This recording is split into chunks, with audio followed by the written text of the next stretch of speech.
just heard a guy overnight, literally just overnight, said the Dolphins could be the one team that doesn't win a game. And I go, okay, there you go. There's your one game when you play like that, and that's some of the stuff you get. We do have a big Hard Rock Stadium weekend here with the Canes and USF. You just heard Woody talking about Woody in Monroe County, kicking it off in the pregame show, and a big game. I know what's behind this game. I do. Trust me, I do. I have family members that went to both schools, Florida and Florida State. I understand it. God, I spent a lot of money at both those schools. I should be getting something out of that. I don't donate any extra money, though. But besides that, and then the Miami Dolphins home opener on Sunday as they try to bounce back after, yes, a very, very embarrassing loss to the Colts. Pat, a players-only meeting. So I always love that because that's good for at least two former teammates to call me on a players-only meeting. Jordan Brooks came out and said, and by the way, Jordan Brooks is the one guy that everybody should listen to because he plays his ass off. He's really good. He is a physical player, and he is one of the leaders of this team. Talk about a guy that's kind of moved up the ladder over from the year he had last year. Was a really good year. Zach Sealer, obviously, and Woody and I were talking last night. If you were to have a players-only meeting, who needs to give that? Well, I'm going to be a little harsh today and a little tough on some guys and compliment some guys, I think. I'm just watching from right next door, as I like to say, doing the games and with the team on the weekends. Jordan Brooks and Zach Sealer should be the guys that have been here standing up and going, hey, it's about just getting locked back in, let it go, let that game go. Hey, man, and what'd you do wrong? What can you do better? Just look at yourself. We don't need any we. I'm not a big we need to do this. I'm all about every guy just talking about himself. Like, hey man, I got to get better. I got to make throws. I know a lot of guys had, problems. I got to worry about playing better for myself. And then the bigger question, we had good teams and we had players only meetings. We had some times I don't remember exactly, but we lost back-to-back games, and we had our times where we looked really bad. And, and the head coach didn't let up. And sometimes some of our best players would say, hey, man, we're going to have a meeting and talk a little bit about getting it back together. Our teams are very close, but getting it back together, I don't know how much they work. Listen, man, I don't. I can't remember. I can't sit here today and tell you, hey, man, players-only meetings, boy, you have a couple of those, and you're like a new man. It's like if you're Catholic going to confession, man, you just walk out and you feel sin-free for a couple of days or a couple of hours. But, yeah, man, I don't know how much they work because we heard about how great the chemistry and the culture is on the team, and they go out and play one of the worst games we've ever seen for an opener in the history of the franchise. So I don't want to say that. It's a separate deal. But now it gets into whether it's freelancing, and you heard Anthony Weaver say, well, Bradley Chubb might have got a little carried away about his comments. I didn't think they were that bad. It's just one guy wasn't getting it. The other 10 were doing the right thing and all those things. Listen, all that really matters, and this late in the week, and they have coaches talking and the coordinators talking, all that really matters, man, is you clean it up and you play better. That's all. That's all the media want. That's all your fan base wants. Go and win the game. Play better and win the game. I have another one, though, too, that I was thinking about last night with the changes. And, excuse me, we'll get into some of the changes, including the right side of your offensive line. Two guys, Keon Smith and Larry Bourne, will be playing most likely next to each other. And, hey, you don't want to do that after one game, and all of a sudden you've got half of your offensive line. But honestly, we're kind of used to it because we've had this happen for the last 20 years. We've had a bunch of guys in and out, mostly injury, but some poor play in there as well. When something starts to go against you, I was just thinking back, and I had this to kind of fall back on. Our defense would get a big takeaway. When our offense was struggling, they get a big takeaway, and all of a sudden we play on a short field. or there'd be a certain time somebody's marching down and we get a big sack and knock them out of field goal range, or on deep field goal range and they'd miss. Just something to kind of flip the game. Just kind of flip the game. A huge catch on third down, 3rd and 17, and somebody jump up and make a great catch or just a big play that all of a sudden a one play 60 yards, which we haven't seen those in a while. But just a play to just kind of flip Mo, as we used to call it, flipping Mo. And we didn't get any of those. It was just like we're getting our ass kicked on both sides. And I don't want to say we just kind of were deer in headlights or we quit. But like nobody ever made a play. Nobody ever made a game-changing play. Even when you were set in a perfect situation, whether it was a punt, you're going to get a stop, something bad went. Something happened. And it's loser football, no question. You got to find some guys to step up. I don't care if it's a rookie free agent. Well, we don't have any rookie free agent. A draft pick to a veteran player, whether he's the highest paid or lowest paid, if he's playing just somebody, just make a play to kind of get the team going.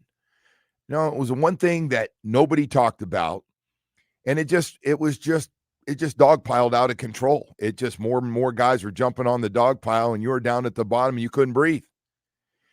And we got to get some guys stand up when things go against you, especially on the road.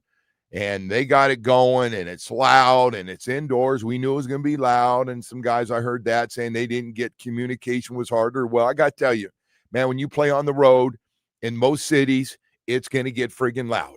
It's going to get real loud. And you got to flip Mo, man. You got to flip Mo. And if you can't, and tackle, huge tackles, takeaways, great catches, great throws, we just didn't get any of it. It was just so.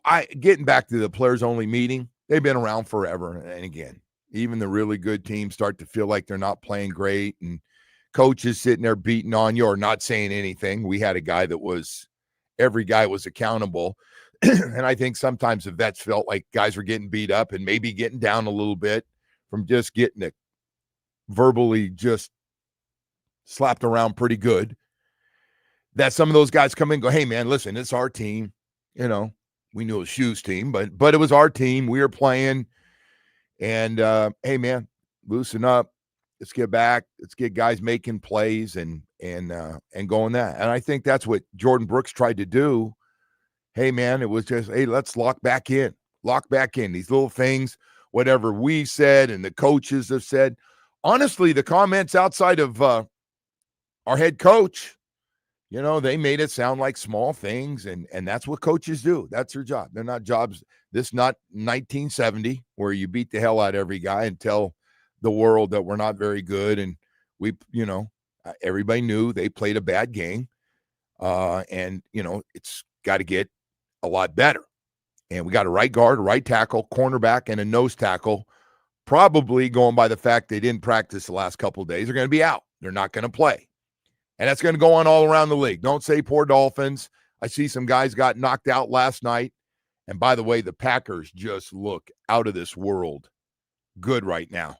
Everybody thought they were really good. And listen, you study the roster, you see what they get, you see what they've added, and then they get maybe the best player in the NFL from the Cowboys.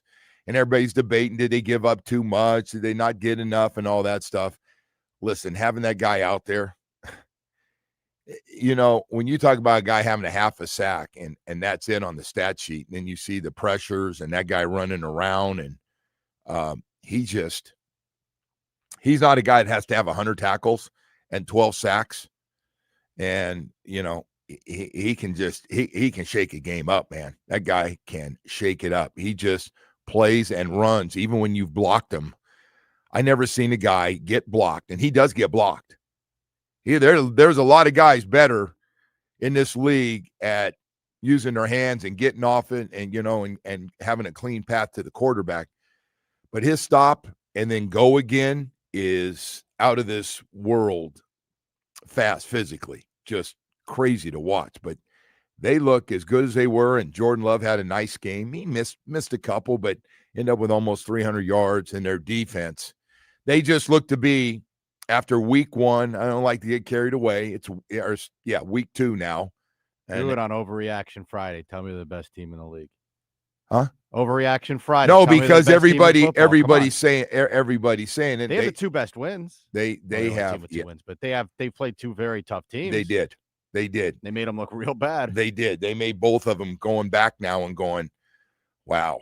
Especially the Lions going, man, we got a lot of guys back. And I've watched them play both of their games. That Parsons trade might be the dumbest trade I've ever seen, Joe. Yeah. Well, man, is that guy? I mean, it's unbelievable. The difference it makes with him out there. He is and people going, well, he's not good against the run. He's not there to be good against the run. He's good to make sure whenever there's a passing situation that he gets there to help out cornerbacks who have to cover guys, and thinking more about where he is and throwing the football down the field and looking over to see who's blocking him. And we doubling him? He's got guys ripping him down by the neck and stuff. They can't stay with him. No, he's unbelievable. He is physically, and again, there's some really good pass rushers, but physically he is something. All right, early in the season, and we're talking most of the teams haven't played their second game since that was the first game of the week of week 2 last night. But Packers off to a great start. I'm not ready to put them in a Super Bowl. Like, I'm not ready to say, like this guy that came on earlier said the Dolphins could lose every game. Anyway, I get they got you overnight on that one, huh? Pat Boyle said that. No, Pat Boyle's guy with him said, okay, breaking down the games. The guy who does the picks. And I was like, oh my God, that's why maybe you're working overnight. That's might be drinking really a little bit. Come on, man. Maybe he watched the opener. Great. I mean, it's not that outrageous. That's not that outrageous. They will win a game. Okay, you want to go that no. He just said no win. From a guy who doesn't work down here in our market, he probably watched the opening game. He's probably heard about all the dysfunction that's gone on. Listen down to here. you just I'm go trying to defend. Jeez, you're taking shots at him. Taking shots. The guys decide after one game you got a chance you're not going to win a game. I'm just saying, for a national standpoint, I understand where he's coming from. Okay.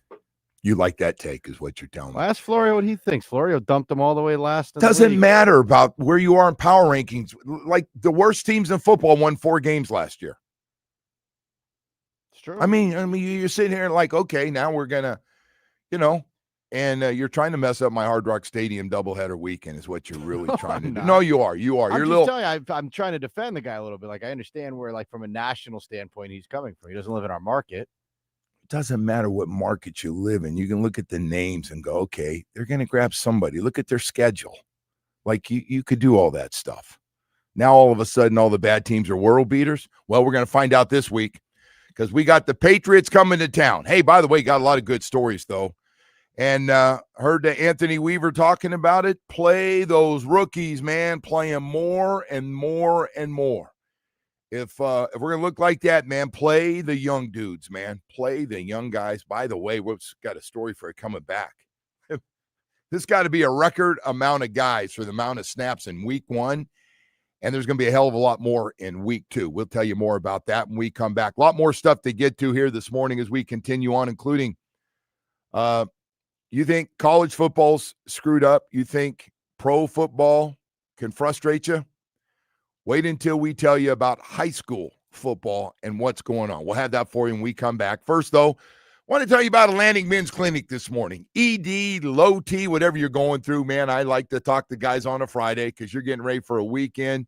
And if you've recently or you've known for a while, you just seem really tired on the weekends where you're going, man, I can't wait to get Saturday and Sunday to get off. I just want to sleep in and get some rest and do nothing. I don't know about you, but I'm getting older. My ass wants to do as much as I can. The last thing I want to do is sit around and do nothing. Watch some games, of course. But, hey, man, when it comes to Atlantic Men's Clinic, it happens to every man out there. Doesn't matter your color, your size, your weight. Low T and ED are going to kick in on every guy. It's undefeated. Low T and ED are undefeated.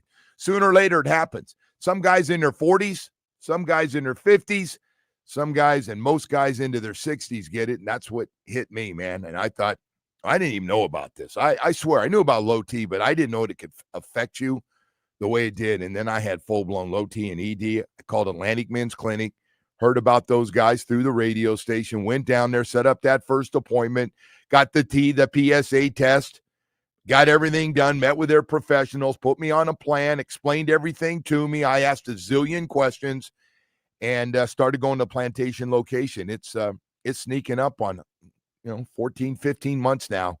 I got to tell you, I just feel so much better. And anybody that's on a program, when you do it right, will tell you, if you do it right, you do it the right way, you have somebody police your program to make sure you're getting great results, like Atlantic Men's Clinic, you're in for a home run. I just want you to get more out of life. And if you just want to be tired, lazy, and moody the rest of your life, and all of a sudden the bedroom is just, you might as well just go sleep by yourself in another room, then don't call Atlantic Men's Clinic. But if you're ready to make a change, man, you're in for great results. It'll happen fast. 7 locations in South Florida to serve you. 877-455-7300 or visit AtlanticMen'sClinic.com.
40 run attempts. It's just a lopsided game. And so when you're playing that type of football, you can't get to the pass rush. And when you can't get to the pass rush, you can't get opportunities to get interceptions and play that type of game when you're playing from behind. So week one, everybody saw it. Like I said, 40 run attempts, not going to get to play the style of defense that you want to play. And so that's what that was. Just stay locked in. Losing the way we did week one, it can be discouraging, outside noise, people talking, fans talking, family talking, whoever, everybody talking. But just kind of making sure that everybody's like together. When you lose like that, it's easy for people to get discouraged and, start looking and questioning maybe yourself or others. So making sure that we all lock back in and making sure that the belief is still there. You lose belief, you don't have nothing. And so making sure that everybody's still on the same page and come back next week stronger. All right, that was Jordan Brooks, linebacker for the Miami Dolphins, who had a lot of tackles in game one, talking about staying locked in, and said, hey, man, one thing about it, there's nobody on that team that could say, everybody out there has gone a little too far. We weren't that bad. You're not hearing that. It was that bad. It was, and it had a sting to it. Heard Bo yesterday on with us, and he was still down. I think as you get older, it just takes a little longer when you're connected. So, Big Bo not ready to let it go yet. So anyway, we have a lot of other stuff to get to here and this morning. So I want to bring up something that you may or may not care about. I know high school football for a lot of people is not a big deal, right? Some of you have said through the years, hey, I really don't like it. I wish you wouldn't do it. I don't care about it. Give me the other stuff. We got Canes and USF, and we'll be getting into that a lot this morning. But high school football has changed the rules. One of the first states to allow you basically to transfer to any school you want to go to. Hell, it makes college football look small time now, the amount of times you can transfer in high school. If you're not happy, you can transfer. So it used to be at the end of a semester, you could transfer. At the end of the year, in the off summer, you could transfer and go to a different school. So that's been going on. Now there are officially no rules. You can transfer anywhere. We got a lot of players that don't even live in South Florida have moved down here just to play the high school football because it's really good high school football, and it's got a lot of really good players, and you play against really good competition, and the whole college football world comes down here to recruit everybody.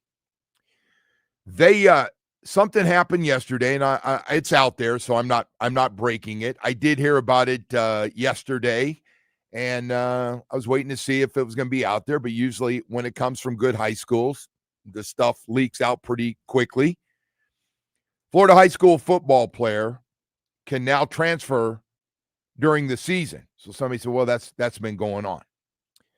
Leon Strotter, senior quarterback at Northwestern High School. I guess he had 41 touchdowns last year for Northwestern. I don't even know if he's starting or was starting. Anyway, he is transferring to American Heritage Plantation after a couple of games. He's going to transfer and play right away, going from a public to a private school. I don't know how you do it. Listen, I like Mike Smith at American Heritage Plantation. I'm guessing Dia Bell, who's a 5-star quarterback, must be hurt or shutting it down, or I don't know what D is doing or how hurt he is. I know he's been getting banged up pretty good in the first few games. He's taken some big hits on his way to Texas. But this thing, and I get every guy wants to play and get more scholarships and get in the best situation. And if I'm not starting, I don't want to be a backup when I can go somewhere else and play. And so that's the situation we're in now. But at some point, I get what the players want. But at some point, doesn't somebody with a friggin' brain have to step in and go, no, you committed for this football season. Now, you got to You got to stay. Guy gets hurt, you're back in. You beat him out, you're back in. I think it's terrible. Look at, I'm cool with the transfer portal. Took me a while, growing up and played for your high school and all the high schools around us in a small town. Nobody liked anybody. Hell, you weren't even allowed to go. You dated a girl from another school and guys were PO'd and wanted to fight you.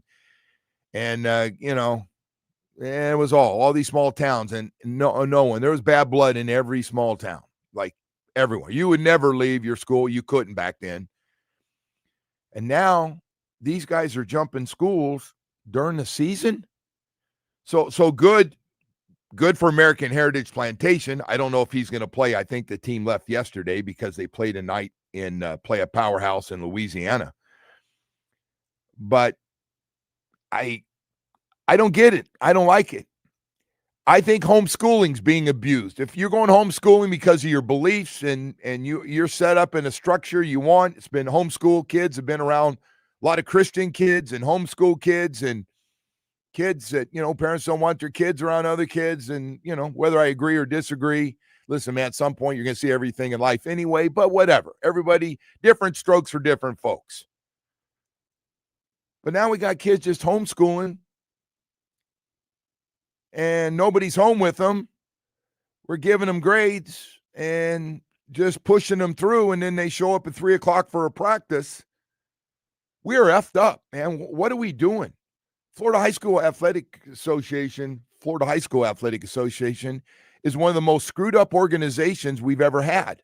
Politicians down. You're all a bunch of jerk-offs. You really are. You're truly some of the biggest clowns in the world. Like, what are we doing?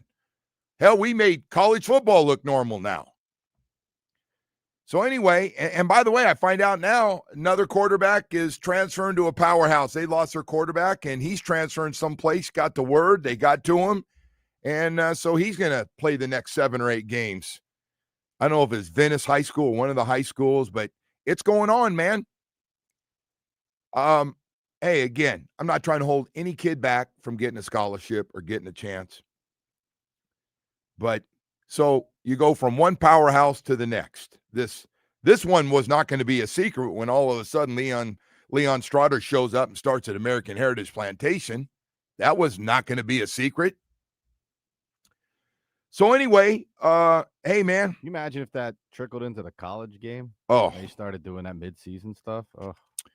I don't think they'll let that happen, but we really have no rules down here. Well, that's the thing. Who's they? And Teddy, they'll let it happen. So the only guy that gets in trouble, speaking of Northwestern, is Teddy Bridgewater, because I'm telling you right now, if you could go to every high school, so they have this Dayton Broward thing, how many guys are going to pros. I don't even read it anymore because a lot of kids that are playing in Broward are Dade County kids. The ones that are getting drafted and playing the NFL. The other day I said, hey, man, this kid at West Broward, this Moore kid, wow, he's a freak. He's got it. There's a guy because of his size and speed and what we saw that day, Woody. Someday he's going to be a friggin' star unless, the brain doesn't work up top. But if he plays with the skill set he has, not every kid is given that kind of talent. And I said, hey, man, Broward got a hell of a kid. And he goes, he's not a Broward kid. He's a Dade County kid. So I don't know. I guess we got to go by the high schools that they finish at now. But yeah, so this thing, and again, I like Mike Smith. I have nothing. I've had nice talks with Mike Smith. Go out there and watch some games. He wants, to win games, but man, I'm sure Mike wouldn't want to lose a guy after 2 games and he transferred to St. Thomas or transferred to another school. You better make sure they're happy, right, Joe? Even at 16 or man, 17, I got to tell whatever. you. Well, he's a senior. I believe I saw Leon Strotter's a senior. I don't know, man. It's just there's no rules.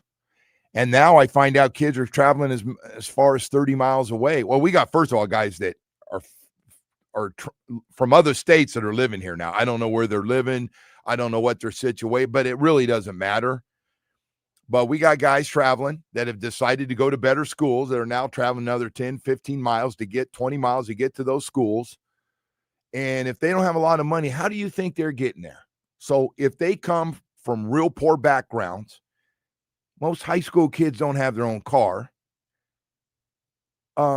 You figure out. Let's do the high school common sense. So if a guy's got 20 miles to get to the high school and you know he comes from something, how do you think he's getting there every day?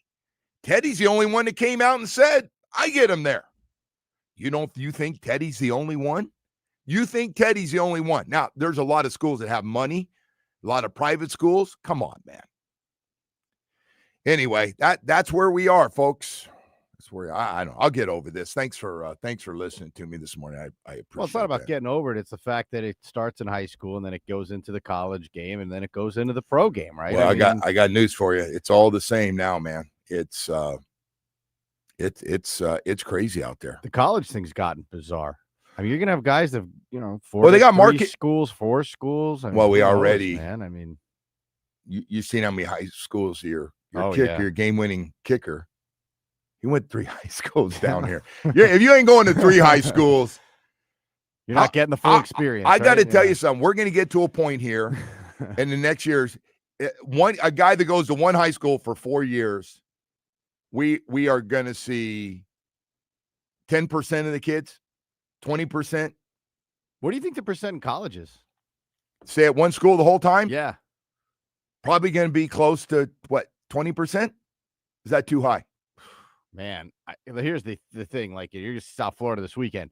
If you're at South Florida and you're good, no, you're not for long, right? No, right. I mean, hey, FIU, FAU are dealing with it right now. They hit a home run on a recruit or something, and FAU's got a guy. 3-star ends up being real good. If a wide receiver at FIU or FAU goes for 60 catches, 900 yards, and 7 or 8 touchdowns, very good chance not on that roster next year. He got some good offers. The old Power 5 or Power 4 or Power, they're waiting for him. Would you like to come play for us? We saw your tape, and you look like you can play at any level. Or they go, oh, man, we got this guy from Ohio State or whatever, a former 5-star, but he just didn't work out. He's got a bad attitude or whatever. And he has 1 good year with you. Right back. Next up, who's the next big school that's up on deck here? Right back. No, we're going to see it. Hey, we got a lot more stuff to get to here on this morning. Just want to make you aware of stuff. No big deal. That is kind of a big deal, though.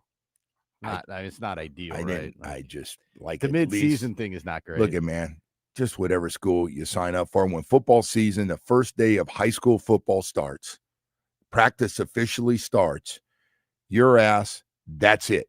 That's the school you need to go to until the final game. And if you don't want to play in the playoffs, which I don't know, a high school kid wouldn't want to play in the playoffs and have a chance to win a state championship.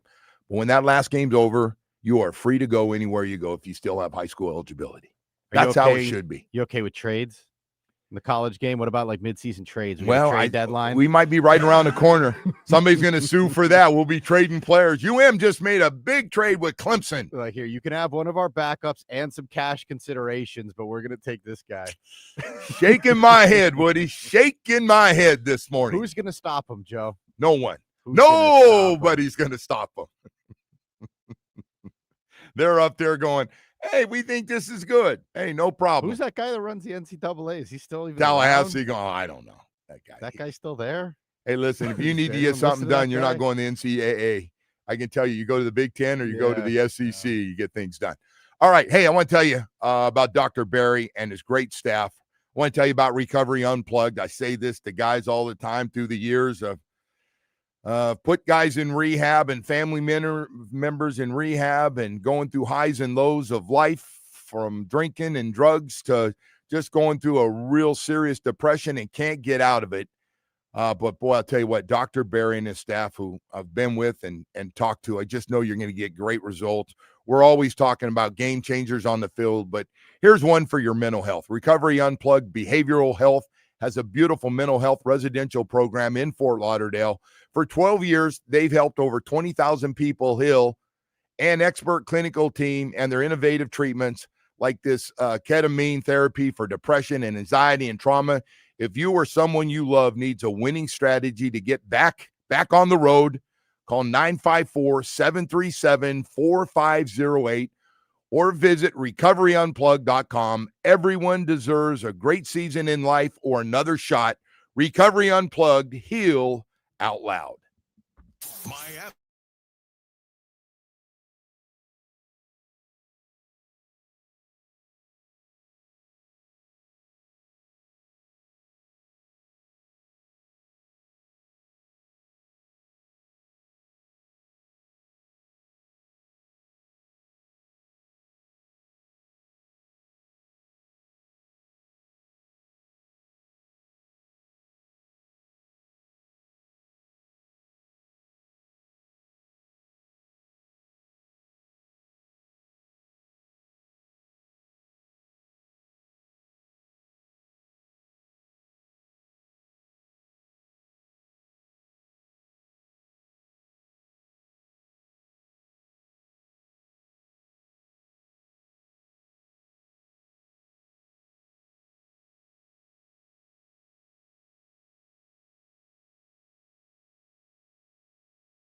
How would you like the chance to have a Pro Bowl Miami football player come visit an elementary school of your choice? It could happen. It's WQAM's MVP experience with the Dolphins, Zach Sealer, and he's on board to speak at a school. Go to WQAM.com and enter an elementary school in Broward or Dade now for a chance to get a visit from Zach Sealer, where he will speak to the students and more. For contest rules, go to WQAM.com. And, Joe, at some point today, we will give away tickets to Beerfest at Lone Depot Park tomorrow. So we got that for you as well. What time is that game for Little Beer Fest? What time am I going to start drinking beer on that one? Really? Sorry about Hang on, Joe. I'm sorry, it's man. A 4:10 first. All right, pitch. 4:10. You suck.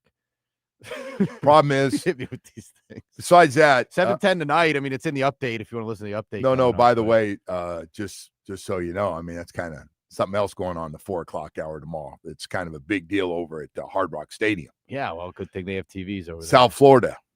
And you just find a way to watch the CW on your phone or whatever. You know, man, bring headsets and listen to our broadcast. I hope a lot of people show up. And I don't think you have to worry about that. I think it's going to be packed. I hope so. That should be a big crowd. I see a lot of people are going, well, I like the Canes, but I don't like the 17.5 points. They're going to hang around. So we'll see. Well, after the Gators get mashed this weekend, this will be the last ranked team that comes in for a while. So you make everything just what? I can't wait. Did you? Oh, by the way, your overnight guy, the same guy who was like, "Oh, the Dolphins won't win a game," says he thinks the Gators get blown out. Okay, so I heard that on the way in, but all right. Jamie's the only one, man. He's the only one. Everyone's piling up on the Gators. Yeah, everybody's piling up on your team, Jamie.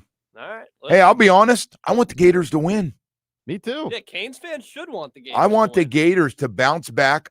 One of the coaches, not that I know any of these guys, I always start with this. Very easy to dislike that head coach at LSU. He is one of the great frauds of all time. Yes, he is. Tried to do that voice thing for a while. He tried. My fan. I thought he was from the Bayou for a while. Then he came back. What is he, from Boston or something? I don't know. But I lived with 2 years with David Woodley, and he had it. And was around A.J. Dewey, and he has it. And A.J. never got rid of it. Yeah. Those guys, don't think those guys tried to go to California and play for a team and try to talk differently. They don't leave it, man. The Bayou stays with them. Mm-hmm. So anyway, we've got a lot of stuff. I apologize about that stuff. I just want to make everybody aware of the free-for-all. The Wild West is now in the state of Florida. California too, apparently. We saw that. I just saw that. Yeah. It's probably mid-season transfers. I think the college trade thing would be very intriguing. Could you imagine? That's about Woody, that's about the only thing we don't have. What if your quarterback goes down? Well, you got 3 more in your roster. And you see, like, the guy at South Florida, like Byron Brown's a good quarterbacks. You go, all right, listen, we're going to give you our third-string quarterback and $1 million. We'll make the trade. Yeah. Hey, Woody, I'm only laughing because I don't think it's going to happen, but who knows at this point. We are officially free agents at everybody's a free agent. Doesn't matter. Game 2, off year. The only thing they're strict on is this age thing, which is hilarious. Yeah. A couple of guys, 19, tried to sneak in and get an extra year in there, and the schools got in trouble for that. But outside of that, age thing, hey man, they've been screwed with the age stuff for a long time. Remember in the Little League and stuff? Remember they had like 17-year-olds playing against there was a 14-year-old. That pitcher was really good. Whatever happened to that kid?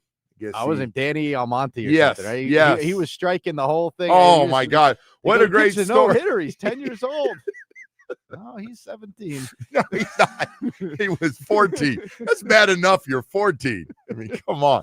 I imagine my kid up there, he's like a 11-year-old in Little League Baseball. He's got a year in Little League left, and he's facing a 14-year-old kid. It's funny, though, because at that age, and I've noticed because my son plays in those leagues, like 1 year is a big difference at that age. Like the difference between like second grade, third grade, fourth grade, like it's a pretty big difference. I would say from 10, 11 to now 13, you start getting the girly thoughts a little bit and everything. You changed. took it to the puberty thing. I see where you went. We were talking about like more of a physical difference. Well, that is part of it. Like, that's part of it. Just bigger, strong. Like it's that's a big part difference. That is part of it, man. got to start having talks with your kids. You have to when they're 10, 11, you don't have to have those talks. Then I don't know. they get to that 14, you get to that kid's age, you got to start having. You think it'd be okay father-son if I talks. just sent Leon to your place and you could That's have up those to talks with him? I'd be more than glad to, as long as you're Yeah. fine with it. I am fine with it, actually. I just don't want you coming back all upset. Better going, you than me. I can't believe. You know what's crazy? My dad never had them with me. I don't think I had those either. Everybody always said you got to sit down and No. my parents were like, I think that's why they stayed so strict and never liked a girl in high school. Not that I had a lot of dates anyway, but like any girl that was around, they like kicked her out. I mean, she got blasted out. And I used to get so mad. I'm like, oh, little Betty Sue, man, she's so like. Well, those are she's different out. times, but. And so on, and then I get I've told you before, I'm not proud of this, okay? So if people are going to laugh a little bit, you can laugh, because I know now guys start having sex when they're like 13 or 14. I was halfway through my first year at college before. Yeah, you're a late bloomer. That's okay. I was late. Did they have sex ed when you were in high school, though? No. They didn't. No. I'm sure they still have that now, don't they? My whole town basically was pretty dry. It was a big Catholic church right in the middle of Marysville. Okay. I got you. And I just. Stuff was frowned upon. I got you. No, it was just, things were strict. My parents, they were strict. But he never had that talk with me. We never had that little talk about, hey, did you wake up this morning, anything different? And I go, no, Dad, never had that talk. You could start a business. So I had to have that talk with the first tutor that took her clothes off in my dorm room. It was terrible. Yeah. Anyway, hey, we've got That's not a bad business, by the way. You could be like a sex counselor for younger. I'm guessing right now, especially in this state, that's not a good idea. No, I'm not. And by the way, I'm not proud or sometimes people laugh like, I heard you're 18 and a half, 19 years old. Never. Oh man. I grew up in Dade County. I slept with my girl starting in the 8th grade. Hell, I married her. Like, geez, man. Different world, Woody. I'm going to pass on that now that I think about it. No, you won't have to talk with him. All right. No, I don't know how to do that. It's very awkward. I just see your wife going, really? I think she'd be on board. Why don't you ask her? I will. And then Monday come back and go, hey, Joe's willing when Leon in a couple years to have that talk with him. All right. Hey, I want to talk about something really cool this weekend for you. Cliggies. Boy, Cliggies carts, man, they are fantastic. For if you live in a community or an area that golf carts are big and a big part of getting around in that area and having fun and love to put the family on them and cruise around in an evening before dark or even at dark and really enjoy yourself or go down and see the neighbors in your cart, you got to check out a Cliggies cart. Boy, features Royal EV golf carts, the coolest golf carts in America today. They're all electric, featuring 48 and 72-volt lithium battery options, designed and engineered to be a leader in quality and safety with aluminum frames. Safety, making sure the kids, when you're not around, you have to worry about an accident. And second of all, aluminum, you'll never have rust like you do in a lot of these after a year or two. Adjustable front seat in all 6-seat models, which is something no one else offers. Custom paint jobs, any color you want, any of your favorite team colors, they can do. Sound bars, LED lighting. Man, they have everything you could ever want. Cliggies carts located next to Okeechobee Steakhouse and Okeechobee Boulevard in West Palm Beach. I don't care if you're in Dade, Broward, and you're starting to look around, you're getting ready to purchase one down someplace close to you. It's worth your drive anywhere in South Florida. You can hear me right now to go to Cliggies and see them and take them for a test drive. They got a bunch of them in the showroom. Cliggies right now is slashing prices, getting after it. Call 877-Cliggies or visit CliggiesCarts.com. That's Kliggys. Cliggies Carts, there is absolutely nothing like them on Okeechobee Boulevard in West Palm Beach. Right next to Okeechobee Steakhouse, and it's worth the drive. No matter where you are, you'll be blown away on just how special these golf carts are. Matter of fact, $1,000 off or 0% financing, and Cliggies will deliver free anywhere in South Florida. And once you make that purchase, you're going to love Cliggies.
lowest price. Visit us at Doral Kia or DoralKia.com. Starting in the NFL, Week 2 kicked off. Green Bay beating Washington by a final of 27-18. Week 2 will continue on Sunday with the Dolphins hosting the Patriots.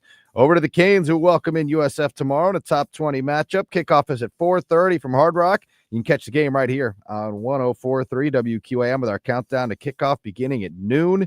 And to the Marlins, who shut out the Nationals 5-0 to split the 4-game series. Next up, Miami will host Detroit for a 3-game series beginning tonight with the first pitch at 7:10 from Lone Depot Park. Joe, big weekend down here. We'll go ahead and send it back to you. Thanks, Woody. And you're right. Hard Rock Stadium going to get our first of the year. We're the Miami Dolphins and Miami Hurricanes will both play Saturday and Sunday. Canes. And listen, this USF team, 18th in the country, couple of nice wins against Boise State and Florida.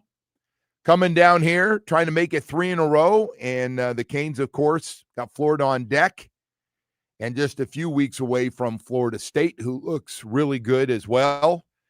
So this curious to see when something goes against them in this game. At some point, something will go against the Canes in this game. They'll get South Florida get a big play or a takeaway or something. I mean, it's going to happen sooner or later anyway. And it's just how you respond. It was the same thing I was saying about the Dolphins in this game. That was just really the most disappointing thing when you really step back and everybody played so poorly and coach admitted it was just bad everywhere and all those things. But no one last week when the Colts got rolling, no one just made a game-changing play to kind of change Big Mo. Nobody could change and get the big catch, the big interception, the big throw, huge tackle for a loss. It's just nothing. And just couldn't. The next thing you know, it's 30-0. So you just got to get, I know the Miami Dolphins, speaking of the Dolphins, had a player-only meeting. Never a good thing to have it after the first game of the year, but they happen. Look, we had them, and we had good teams in the 80s, and we had them. Everybody else, we tell the coaches, hey, coaches, if you wouldn't mind, stay away. We're going to have a players-only meeting. We're going to talk about some things that are going on right now, and, At least they feel the sense of urgency, right? I mean, we're entering must-win territory here, right? I know it's early in the season, but it's a division game. You got Buffalo next. Yes, you want to win this have game. this Yes. one. This thing's going to go off the rails if they don't get this one. And at least, the players only meeting. It's kind of silly, but they have a sense of urgency at least, right? So that's kind of a moral victory, little positive, right? Well, the biggest thing is those guys. I know nobody wanted to hear this yesterday and the day before. They don't want to look bad. Nobody wants to play. Nobody wants to get on a plane and go, boy, did I suck today. This is great. Everybody got to see it. This is fantastic. And by the way, the coaches, I mean, you play poorly, it makes your coach look bad. And you got 4 months left. I mean, it's just getting started. So you want to play for something, you got to win this game. And you're a favorite in this game for whatever that's worth, but you need to win this game. And that means you got to play a lot better if you're going to win this game. This is not just a little bit better. You got to play a lot better and get this game. You got some, a lot of guys out, but nobody, we talked about depth of the team, and we were concerned about the offensive line and the cornerback position. And sure enough, we got one cornerback out and our right guard and right tackle out. So you're really thin again with, Jones and Douglas will start at cornerback. Offensive line, you got a new guy, Keon Smith and Larry Bourne, going to start at right guard and right tackle most likely. And you got to get some more guys ready. And you go, but nobody wants to hear about it. I mean, that's why you put a 53-man roster together and not a 30-man roster together, is because you knew this was going to happen. It happened last night. What did we have? A separated shoulder and Achilles last night. So, guys are going to get hurt. You hope it's not, the key guys and you go from there. But yeah, so Jordan Brooks got up there. Woody asked me a good question. Or last night. He said, so they had this team meeting. Who stands up and leads that when everybody plays poorly? It's a great question. It's a great question. So honestly, should be on the defensive side of the ball. I think those are the leaders on this team. I think they're the most respected guys. And, hey, look, you can't play really crappy football and then get up in front of everybody and tell them we got to turn it around. Unless you're doing a lot of eye up there, it's kind of hard.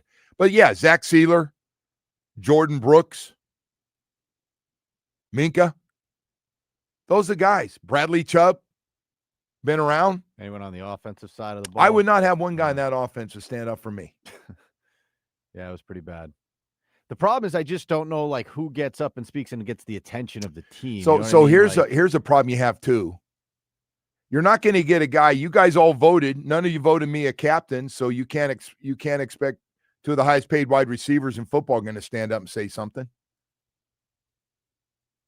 I mean, how much weight does Tyreek carry in that locker room right now? Anyway, they know how good he is, but yeah, I don't know. I mean, he's got some other issue. He's got another big issue going on outside that they don't need right now with the soon-to-be ex-wife officially. I don't know. Do they have that voice that can stand up and do that? You said you had those when you played, right? The players-only meetings. We had a strong personality of guys. Who would speak when you played? Bob Kuchenberg. Bob was a little too tough for me, man. I was not Bob's biggest fan. I was eating my first year, just to give you an idea. I was having lunch during early into my rookie year, and I was eating with Jimmy Cefalo, who's one of my best friends. I work with still to this day. It's pretty cool. So Jimmy's sitting there, and we're eating, and Bob Kuchenberg comes and sits across from me. Says, "Hey, you got to be better on special teams." We had just lost to Buffalo. And I whiffed on a couple. First guy down on a kickoff team, and whoever was returning them gave me a little move, and, I missed him. And so we watched special teams as a team. 45 guys watch special teams. So, we got our butts kicked pretty good. But here comes this guy that I remember from the undefeated teams, and here he comes. He sits down. Hadn't said 5 words to me all year. The old guys didn't talk to you back then. They didn't spend a lot of time with you. Minus Larry Little. The other guys I want to get in. They just weren't, they're a different point in their career. They had families. Hell, their kids had teenage kids. You know what I mean? So it's different. I get it. It was different. I'm right out of, Berkeley. So he let me have it during my lunch, and I look up, and Jimmy Cefalo says to him, "Cooch, why don't you worry about yourself? Why don't you get..." Jimmy jumped him. And so that was it.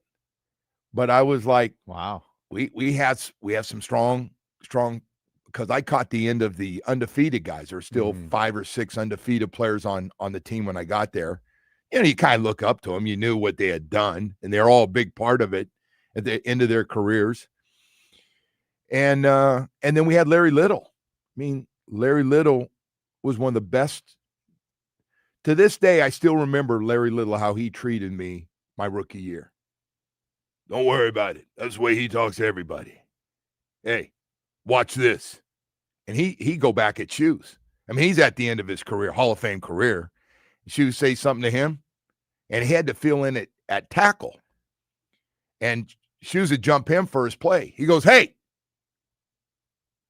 you begged me to come back and play another year because you needed me. I'm not putting up. You ain't treating me like that." And I was like, whoa. So we had that kind of stuff on a really good football team. But so I can't do it. And Bob Greasy was on our team. The leaders of leaders, like leaders of 17-0 team. He's on my team. They're all in their mid-30s, 14 years in the league, 15 years in the league. And so we had some strong personalities, and then we had some 3 or 4 years of really good drafts of guys. But we're all just young guys, man. But those guys said something. We got after it. It was pretty amazing. Yeah, but I won shit. Yeah, I had a guy come up to me. And then I got the wind knocked out of me my next year, and Cooch still on the team. And Cooch, listen, you can't say anything to Cooch. He had rods in his legs and refused to miss a game. Shoot it up. But it's broken. Shoot it up. I'm not missing a game. I mean, truly one of the toughest human beings I've ever seen. Bob Kuechenberg was different level. I get the wind knocked down. Catch a ball running down the middle and leave my feet and get hammered to the ground.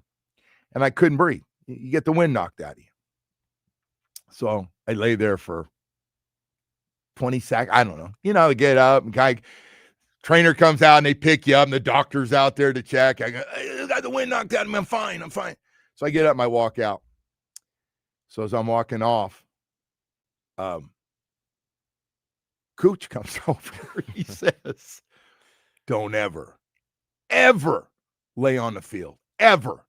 No matter what it is, you get up right away. Unless you've been knocked out, you get up.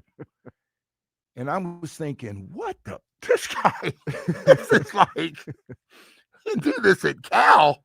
Jeez. So, but that's the kind of leadership we had on that team. And honestly, probably a lot of guys did stuff they wouldn't usually do, but they see other guys doing it. And we took the needle, man. We had a team full of needle guys. And you're going, I hope. And then sure enough, you're one of those needle guys and you take the needle, man, because all you wanted to hear that doctor say is, this won't affect you down the road. You'll be fine. I mean, it's a lie, but it just tell me, doc, just tell me like you're going to shoot my toe and I'll never need a surgery. He goes, no, it's going to heal on its own. Thanks, doc. That's all I need to hear. It's a lie, but it's a good start. I know I'm going to be okay. And by the way, you got to take that needle at half too. And then you're fine. You have the pain. We'll get you some drugs, some alcohol. You'll be fine after the game. We got to go, man. We got a lot of stuff to get to. I can hear people going, why is he doing that this morning? God, why is he doing that? We're doing so well. Anyway, but we had those meetings. So you kind of get how those meetings went now, right? It was just like a continuation of head coaches in there, of coaches. Baptist Health South Florida, man. Miami Orthopedic Sports Medicine Institute. Well, I'll tell you what, when you talk about Baptist Health South Florida and the great program they have put together, their sports medicine program is fantastic. Where do the pros go? Enter Miami, the Heat, the Panthers, the Dolphins, FIU, FAU, high school, college, and professional athletes. And all the athletes that come in from out of town to get a second opinion or to get their operations done because they put together an all-star team of doctors and top specialists for every part of the body. Knee, anything with knee, shoulder, foot and ankle, hand, back, hip and knee replacement, Achilles. Man, they've done some great work to get you back out, obviously making a living and doing it. And the great news I have is not only do we have a whole bunch of great doctors they put together, it's one of the top sports medicine programs in the country, but it's also the facilities we have, like Doctors Hospital in Coral Gables, Hard Rock Stadium right next to the training facility, and 595 in Pine Island in Plantation. The next time you have a problem, you want to go where the pros go, visit baptisthealth.net/ortho.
It is time to head out to the Toyota of Hollywood online shop. Over 2,000 Toyotas on sale at one location. Toyota of Hollywood on 441 between Hollywood and Sheridan. ToyotaofHollywood.com. Thank you, Woody. We got Larry Bluestein, our South Florida High School sports insider. You can hear him right here on WQAM. And Blue and I spent a little time talking last night. We had some things to talk about as the story is all over the place now. Apparently, it's not just going on here. It's going on in California as well, where we're having transfers during the year. I got to be honest with you. I had no idea you were allowed to do it, Larry, as we saw Northwestern quarterback transferring to American Heritage Plantation. I did not know it was even legal to do. Yeah. Yeah, you're 100% right. I didn't either, and I've been doing this a long, long time, and this is yeah, I can't figure it out.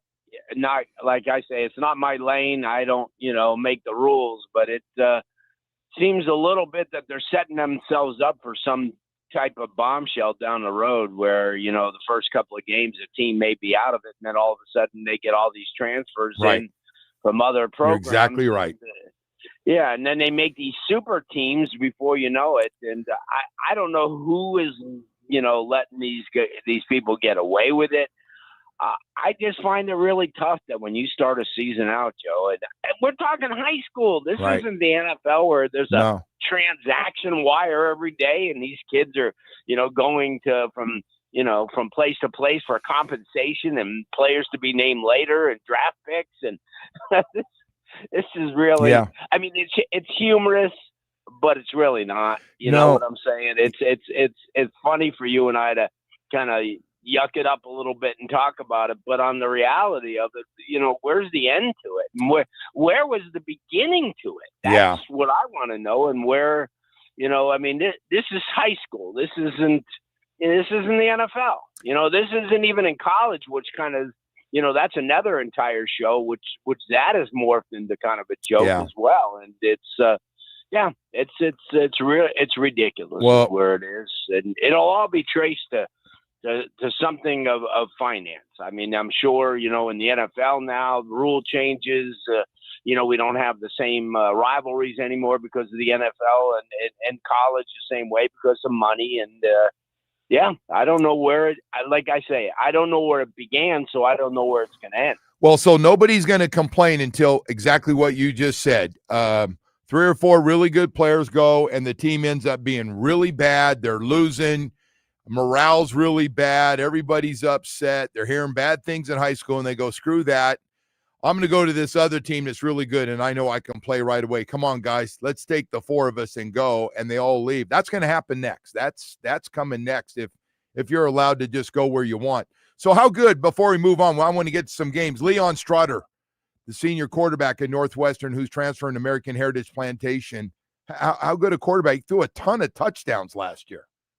48 touchdowns, two picks, a state championship. Leon's a really good quarterback. And, he was set into the battle with the young freshman Neiman Lawrence from the beginning of the year. And, when Teddy was there, he said, you know what, there's no doubt we're going to use them both. They're both really quality, quarterbacks. And you figure with the talent that Northwestern has, both of them are going to play extensively. It's going to be 38-0 in some of the games at halftime. So, a lot of these kids are going to get an opportunity to do what they do. And but like you said, it's not only here, and here's Shaman out during the summer picked, got a quarterback to transfer from Tampa Bay Tech, which is 260 miles away.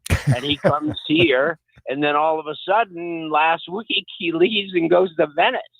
And he's starting tonight in their game against Port Charlotte. Like, so, I don't like, so what if he's not happy in Venice and the coach yells at him? Can he transfer again? Because he's really good. Yeah. I mean, I just go back home. And but you see, it's taken the discipline out of it, and it's taken the spotlight away from this season. Because there's some real, like tonight, we got a really good matchup, hopefully weather permitting. This weather's killing me.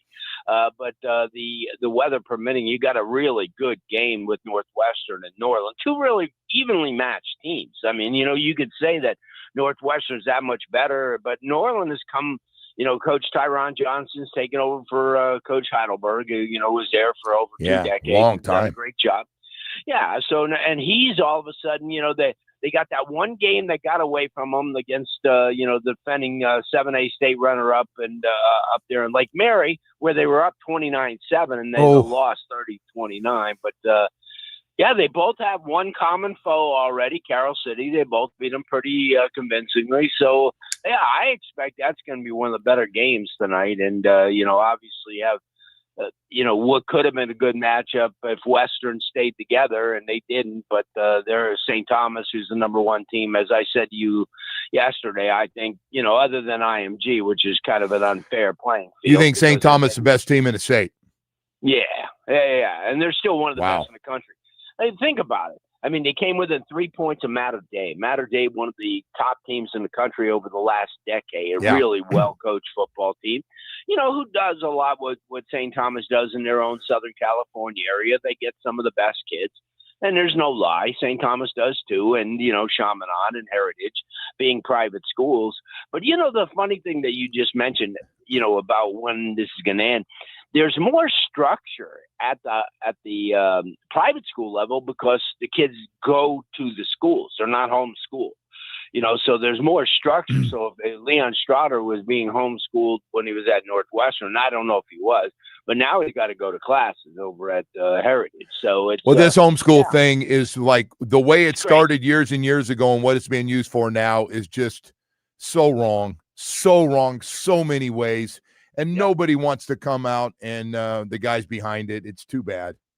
Yeah, it is. And, there's a lot of, because Florida, especially South Florida, is in such a spotlight nationally, a situation like Diabell, who is the number one quarterback in the country, out of American Heritage, who's committed already to Texas, he gets injured and he's out for the year. So that makes national news. It just didn't reverberate down Broward Boulevard. It's national news because of that. And then tonight, this is a game that they're playing tonight in New Orleans against a team with 17-0 last year in Edna Carr, who's Pat Surtain's alma mater. And that game was actually set up when Pat was the head coach at Heritage, but they had a hurricane back then, and now it's come to fruition. So they go on the road tonight. Yeah. And,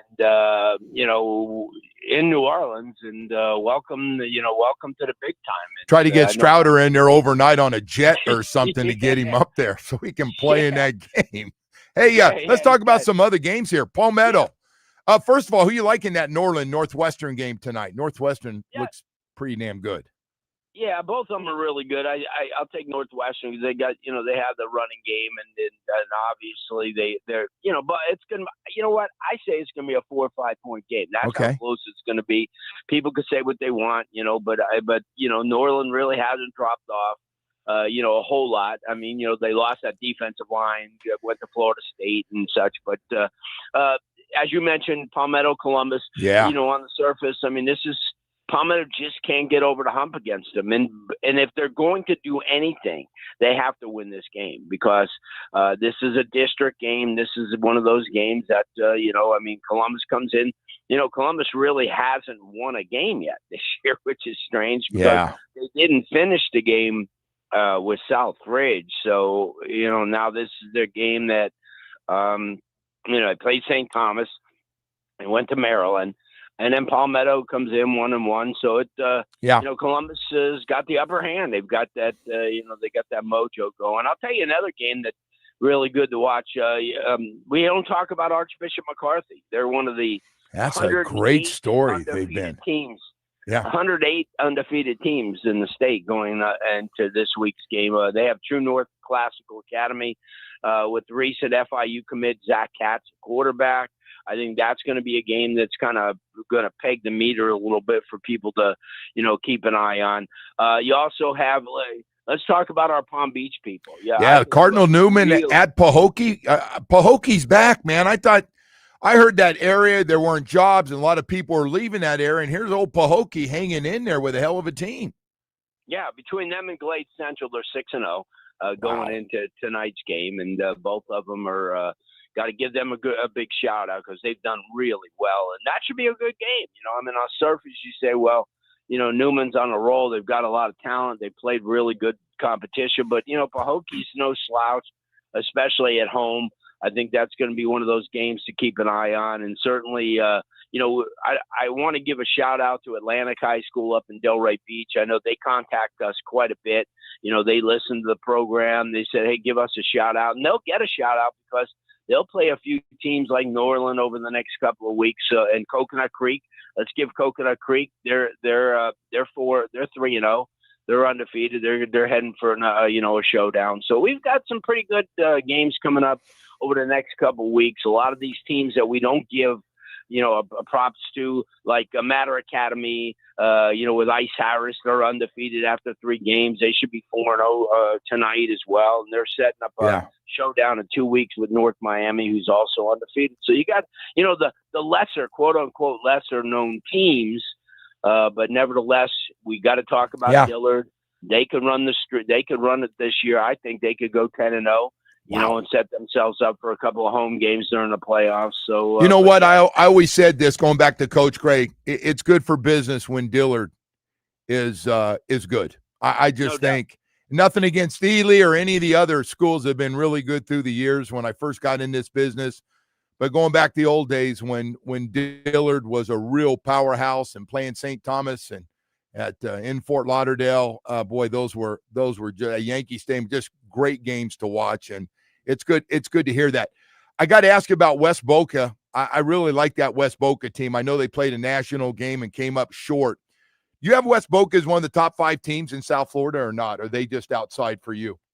They're probably right on the outside. They're probably like 6 because you have so many good teams. Miami Central we don't talk about, but we'll be talking about them plenty over the next couple of weeks. But yeah, I think they're right there looking in. They're well coached. And listen, they played a really good Bergen Catholic team from New Jersey last week. I was at the game, and it was well played. 2 really good football teams, and they play great football up in the Northeast.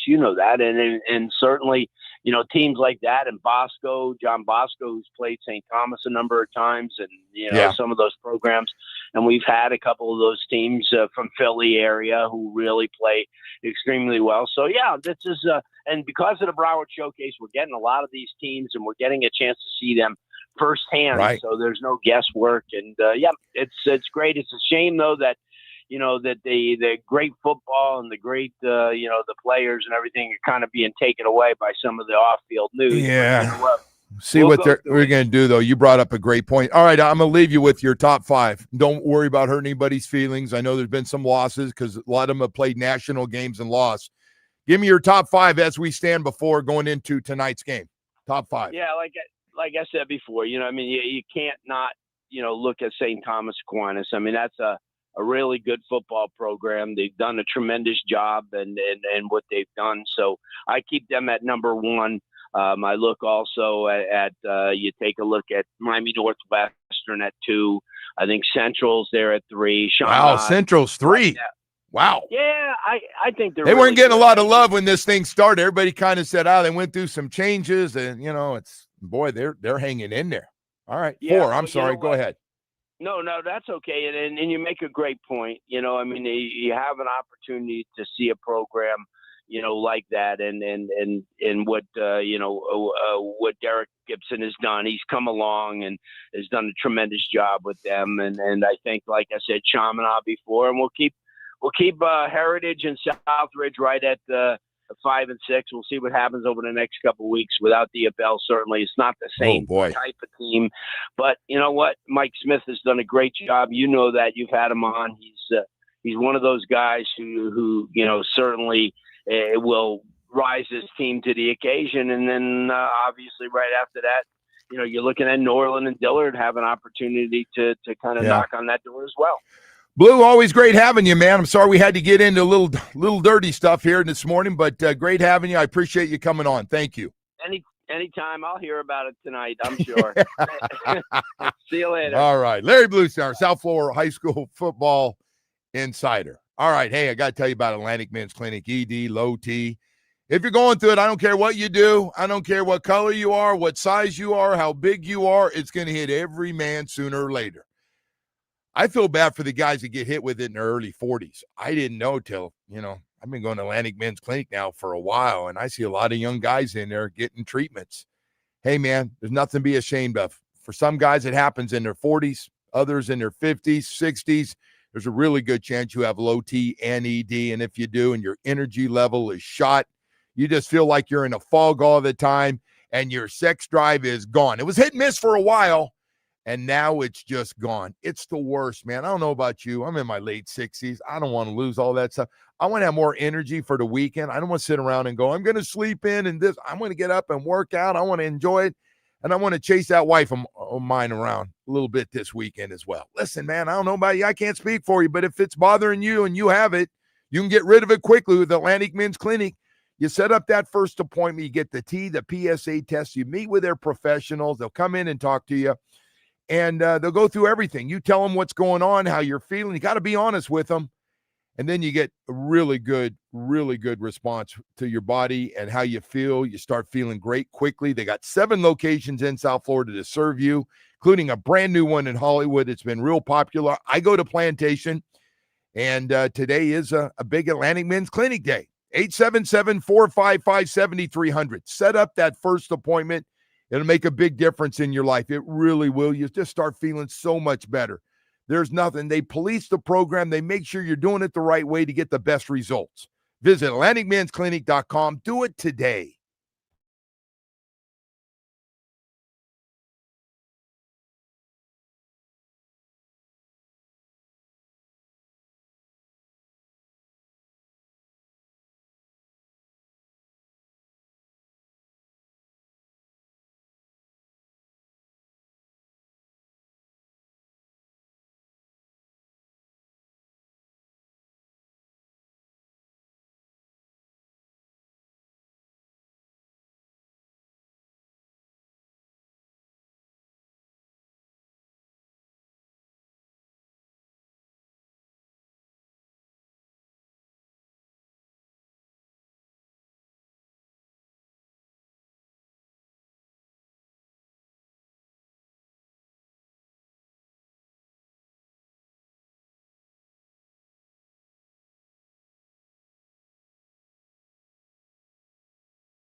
Time for Hollywood's headlines. Without further ado, here's Hollywood.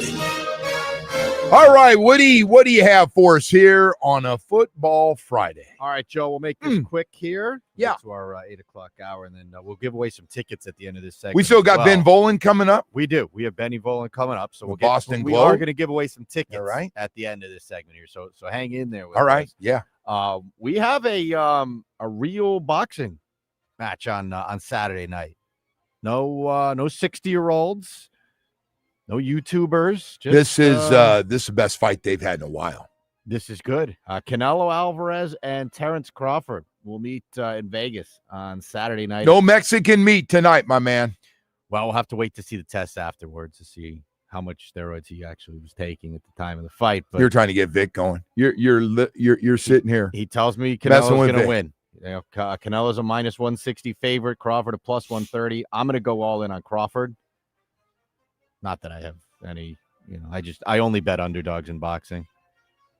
Okay. That's the only fun way to do it. You're just going after home runs. You're just trying to hit the financial home run every time. It's the only fun way to do it, man. Got You got to take the you just don't want to win a little bit, play the odds. No, You just don't want to do it. No, Okay. I don't want any part of that.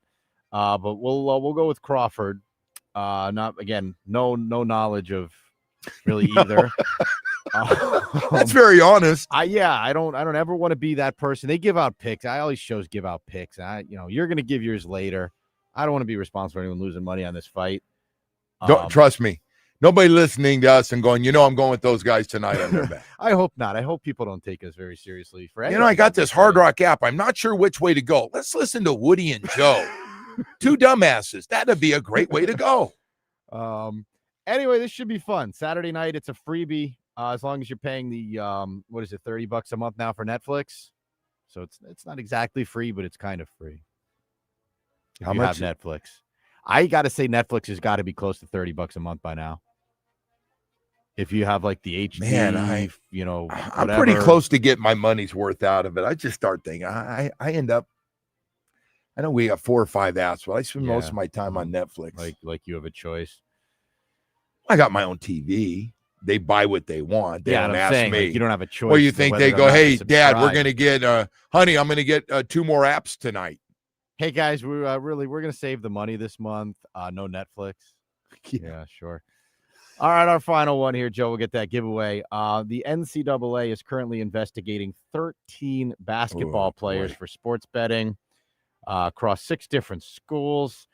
Those schools being Temple, Arizona State, Eastern Michigan, North Carolina A&T, and Mississippi Valley. Obviously, this is not ideal. No. We talked about player props the other day. It's only going to get worse, Woody. They don't have them down here, but they are available in other places. No way to police it. Well, you could start throwing guys in jail, I guess. I don't know. I don't think that's going to stop. Desperate people have a chance to make money, got problems, got gambling problems. It's the same things. I don't know. I know. But I think it is also lazy to blame legalized gambling. I'm not blaming it. Right? No, I'm not saying you specifically. I'm just saying like in general. Like the article is like the rise of sports betting has created more of an opportunity for athletes across sports. That's what by the way, NCAA president's name is Charlie Baker. Who knew? That's his hot take here. The rise of sports betting creating more opportunities. Ain't going away, Charlie.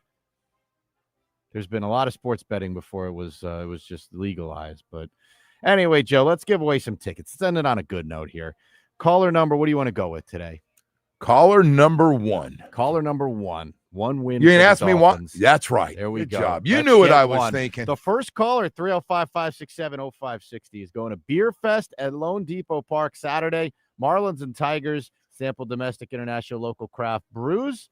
And how many tickets you got for this? I believe this is a 4-pack. Ooh. So you could take the kids. No, that means take the buddies.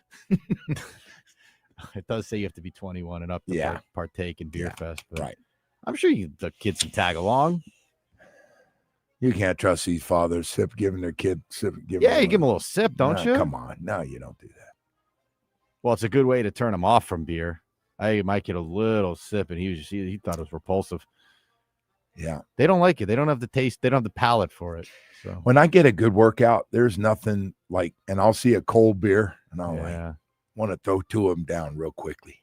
You got a nice It's light terrible. beer, like a runner beer, one of those runner's beers. Anyway, yeah. All right, Woody. Sounds good, man. We got Ben Bolin, senior NFL writer at the Boston Globe. We're going to talk a little bit about those Patriots and just how good are they right now? What do we have to be concerned with? We'll have all that coming up in just a few minutes.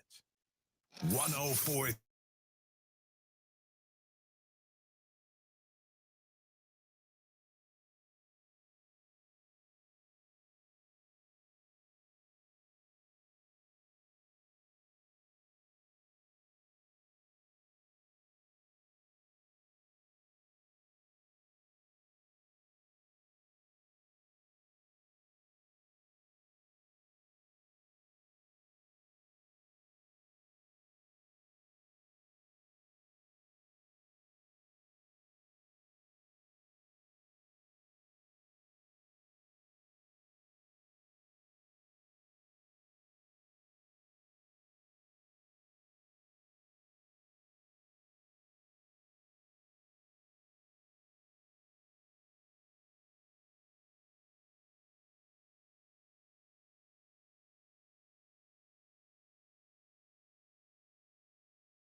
This update is brought to you by Doral Kia, home of the Pricito, our lowest price. Visit us at Doral Kia or DoralKia.com. Starting in the NFL, Week 2 kicked off with Green Bay beating Washington by a final of 27-18. Week 2 continues on Sunday with the Dolphins hosting the Patriots. Over to the Canes, who welcome in USF tomorrow in a top 20 matchup. Kickoff is at 4:30 from Hard Rock, and the game can be heard right here on 104.3 WQAM with our countdown to kickoff beginning at noon. And to the Marlins, who shut out the Nationals 5-0 to split the 4-game series. Next up, Miami will host Detroit for a 3-game series beginning tonight with the first pitch at 7:10 from Lone Depot Park. The Joe Rowe Show continues now. I didn't feel that as much. Like, I didn't feel guys necessarily going outside of scheme to make plays. I think there was a lot of want to and build up to that game. And I think a lot of guys put pressure on themselves to go out there and make plays when they just got to do their job and the plays will come to them. And then I think there were times where just from a communication standpoint, there were 10 out of 11 guys getting the call, right? And when you talk about making stuff, I think that's what our guys were referencing. There's about 4 or 5 instances that hurt us on critical sits where there was one guy somehow, some way that didn't get the call. All right. We're still talking about it yesterday, and time to let it go and see what it looks like. No more. I mean, I don't know how many days they can everybody nationally, locally, team, coaches, players, everybody. It's done. It's done, man. How are you going to play Sunday at 1 o'clock? Are you going to play well enough to win? Are you going to get that part figured out? And so whatever it was. Mental mistakes, physical mistakes, couldn't hear. One guy didn't get the play. The other 10 guys did get the play. You know, all I know is it's just bottom line, man. It's pro sports. It's just bottom line. And obviously, if you play like that again or close to that, you're going to lose again. Doesn't matter who it is. You're going to lose. You're probably right. Any team just about in the NFL, if you play like that, you're going to be in a dogfight. You're going to be in a dogfight to win games unless you clean some things up. By the way, some good news, though, and I like this. The team has been true to their word. We're going to play a lot of young guys. 5 defensive rookies all could play 20-plus snaps offensively and defensively this week. The one that surprised me that I didn't see coming was Dante Trader at safety. I didn't know how much they liked him because he was hurt a lot in camp and missed a lot of camp, and he jumped ahead of a lot of safeties to get some playing time. Coach Weaver talked about it, said, hey, man, I like the guy. He knows what he's doing. He's what I'm looking for. He's in the right place. He does everything right. And the other thing I'm really excited about, because I thought he did play well in the game, was Phillips getting a chance to play. Benito Jones went down, so all of a sudden your 5th-round pick looks like he's going to get a chance to play a lot of snaps, and he's making plays at the end of the game. Jordan Phillips running around making some plays. So now also that opens up another position, so Biggers now gets a chance, and the other one. So you're going to have most likely three defensive linemen from your draft will suit up and probably all 3 play. Grant's obviously going to play a lot. Marshall is going to play a lot in the slot. And Ole Gordon will hopefully get more snaps than he did last week. Got a couple of carries, but not enough work. And, of course, we didn't have a whole lot of downs the way that thing was going anyway. But so they're true to their word. I want to see these guys play, man. The guys that have come in and been up and down, and you're going, well, they're okay. Let's play the potential upside of these young rookies. And, you know, I hate to see guys get hurt, but if a guy's banged up, man, this is a great opportunity for some of these guys to play. And you all of a sudden got to say, hey, guys, guess what? I don't know if you're going to be active this week or not. Those young kids, those young rookies, those draft picks are playing their ass off. We're going to play them. So they have a players-only meeting. I know a lot of people, all of a sudden that became a story yesterday. I guess everything the Dolphins do right now is a story. What have we had stories, but, you know, bad loss, real bad loss, and all the things around it. Did they quit on the coach and all that stuff? Then we had we had the whole story with Tyreek Hill and allegations of domestic violence that he's got now, and the league's going to be having a thorough investigation on that. We know that's going to happen. So you're going through this list of things, not to mention the coach last week. Was that last week, Woody, or 2 weeks ago? The coach, I don't know if they were drinking or what, but anyway, he got a little physical, so they basically let his ass go. And so now this thing becomes a story, players only meeting, which honestly I was kind of surprised, because players only meetings, you show me a really bad loss or a couple of bad losses in a row, and I'll show you a players only meeting. I'll show you a meeting where the guys go, hey, coach, can you leave us and let us talk to these guys and take all your guys out? So Jordan Brooks was talking about that part. Yeah. Isn't it amazing what one win will do for this franchise? Oh, my God. First of all, put out some of these little fires. Oh, my God. If we come in here on Monday and they're 1-1 and, I know Buffalo doesn't fix it. Crush them, but it doesn't fix everything, but at least it you know how to patches win. It up for a week or for 4 days. Well, whatever until Buffalo, but can't worry about Buffalo. Joe, but Buffalo is right is around the corner. I think we are officially in must-win territory. Oh, I agree. They put themselves, even though it's a 17-game schedule, that this second game. Listen, I thought the first game was really, really important, and I couldn't have been more wrong, because not only did you lose, you're the worst team in football, losing. So this game. Well, Mike Florio is going to come on later. He's going to smash them and get the Patriots. Right? I know. I understand in the league. I know you respect Mike's opinion, and I know you won't jump him on it when he says it. I'm like, now, because we were. Yeah. Like, if you're doing power rankings, we should be down at the bottom. But they have a big opportunity here at home as home favorites.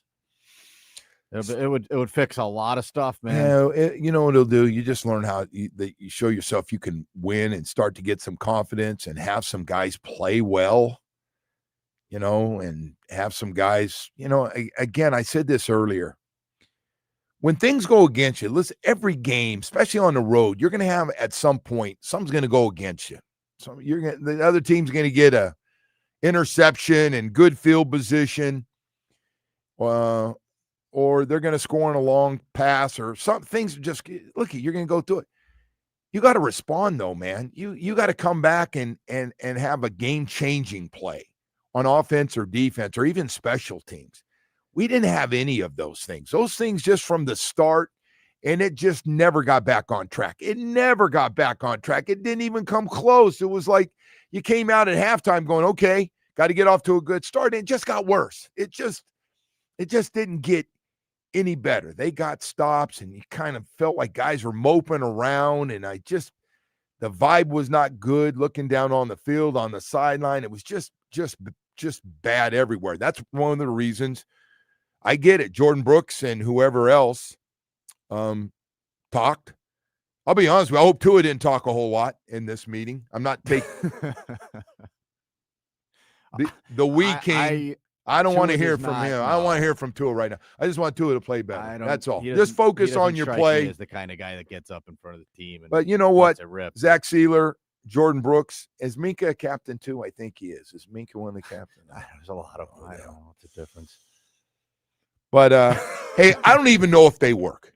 You asked me earlier, do these things work? And we had them. We had good teams, even on good teams. You're late in the year, and all of a sudden you lose a couple of games in a row, and all of a sudden you're in a dogfight to win your division because you've let another team back in, and you have that meeting and you don't look good, and go up to New England, get our ass kicked all over the place. Steve Grogan and these guys are just hammered us. And so we come back, and he gets part of your body, chews part of your body off. And then, the guys go, hey, okay. Because that's the only way he knew. There was never a sympathetic loss with Coach Shula. There was never like, hey, guys, we've been working hard. I still believe in you, man. Don't worry about it. Let's let this one go. We're not even going to watch the tapes today.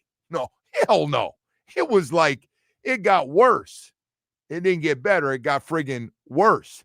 So our guys will go, hey, let's have a team meeting. Hey, guys, listen, man, it's about us. The old man went a little crazy. Let's just, we know we can play better. And you had him, but I don't know. Somebody asked, did they ever work? I I don't remember anybody stand up giving some great speech where we stood up and started cheering for the guy and go, let's practice now, skip lunch. We never did that. So I don't know how much they work.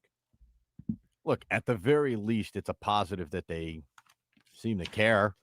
Woody, of course they care. Why do you bring that up? Of course they care. At least they understand the desperation of the moment. Like I know, but you like you're like with fans. No. Your thing. Like I always tell you this. Since I work with you, like, look, man, I know a lot of guys make a lot of money. We got guys making from 600,000-700,000 up to 50 million.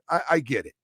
Those guys all want to win. They don't care. They just want their money. No. They care. Game number one. All right, whatever. That did not look like a team that went out there with a great deal of motivation. Okay. Joe. And I think agree. You know that. Yeah. I do think you know that. Thank you for helping me with the knowledge of football. I always appreciate it for coming from you. It's just always got such great meeting. Ben Bolin, senior NFL writer at the Boston Globe, is going to join us, and we got a lot more to get to here. And but before we do, I do want to tell you about Harvey Cohn and Gary Judah, partners of Cohn and Judah Injury Law Firm, personal injury attorneys in Plantation, the same partners who handle your case from start to finish, more than 30 years of experience each, big enough to go to trial and get you multi-million-dollar results, and small enough just to call you back. I want to talk to you about calling you back.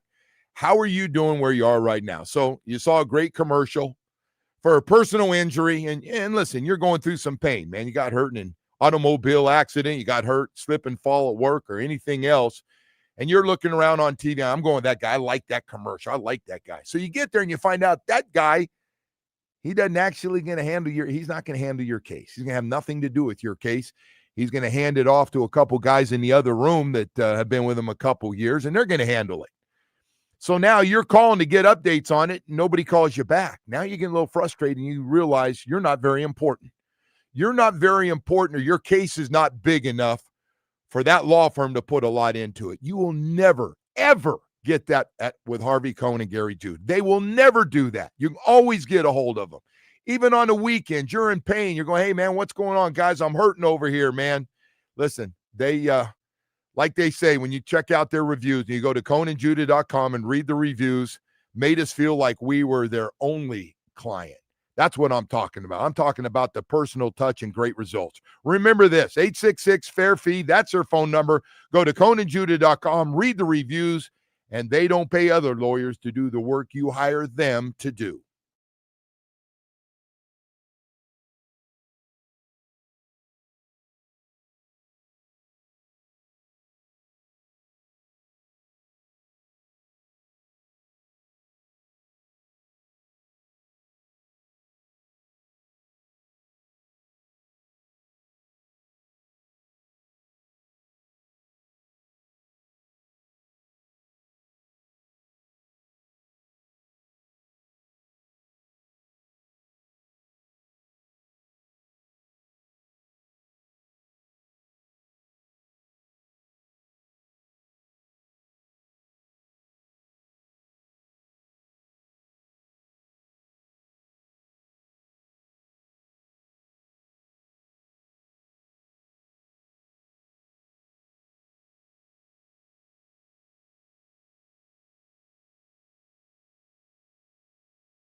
Hollywood hotline. Shop over 2,000 Toyotas on sale at one location. Toyota of Hollywood on 441 between Hollywood and Sheridan. ToyotaofHollywood.com. All right, Woody. Ben Volen, senior NFL writer at the Boston Globe, joins us this morning. I'm sure on his way down here to South Florida. Ben, how you doing?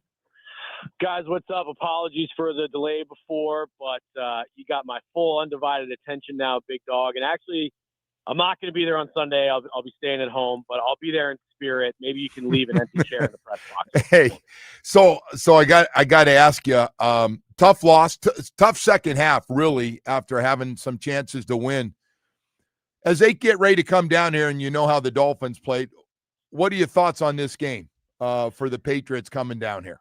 My thoughts are, I know the Patriots have a lot of hype going into the season with Mike Vrabel, and I know the Dolphins look like a disaster against the Colts last Sunday, but I still don't like this matchup for the Patriots. I like the Dolphins.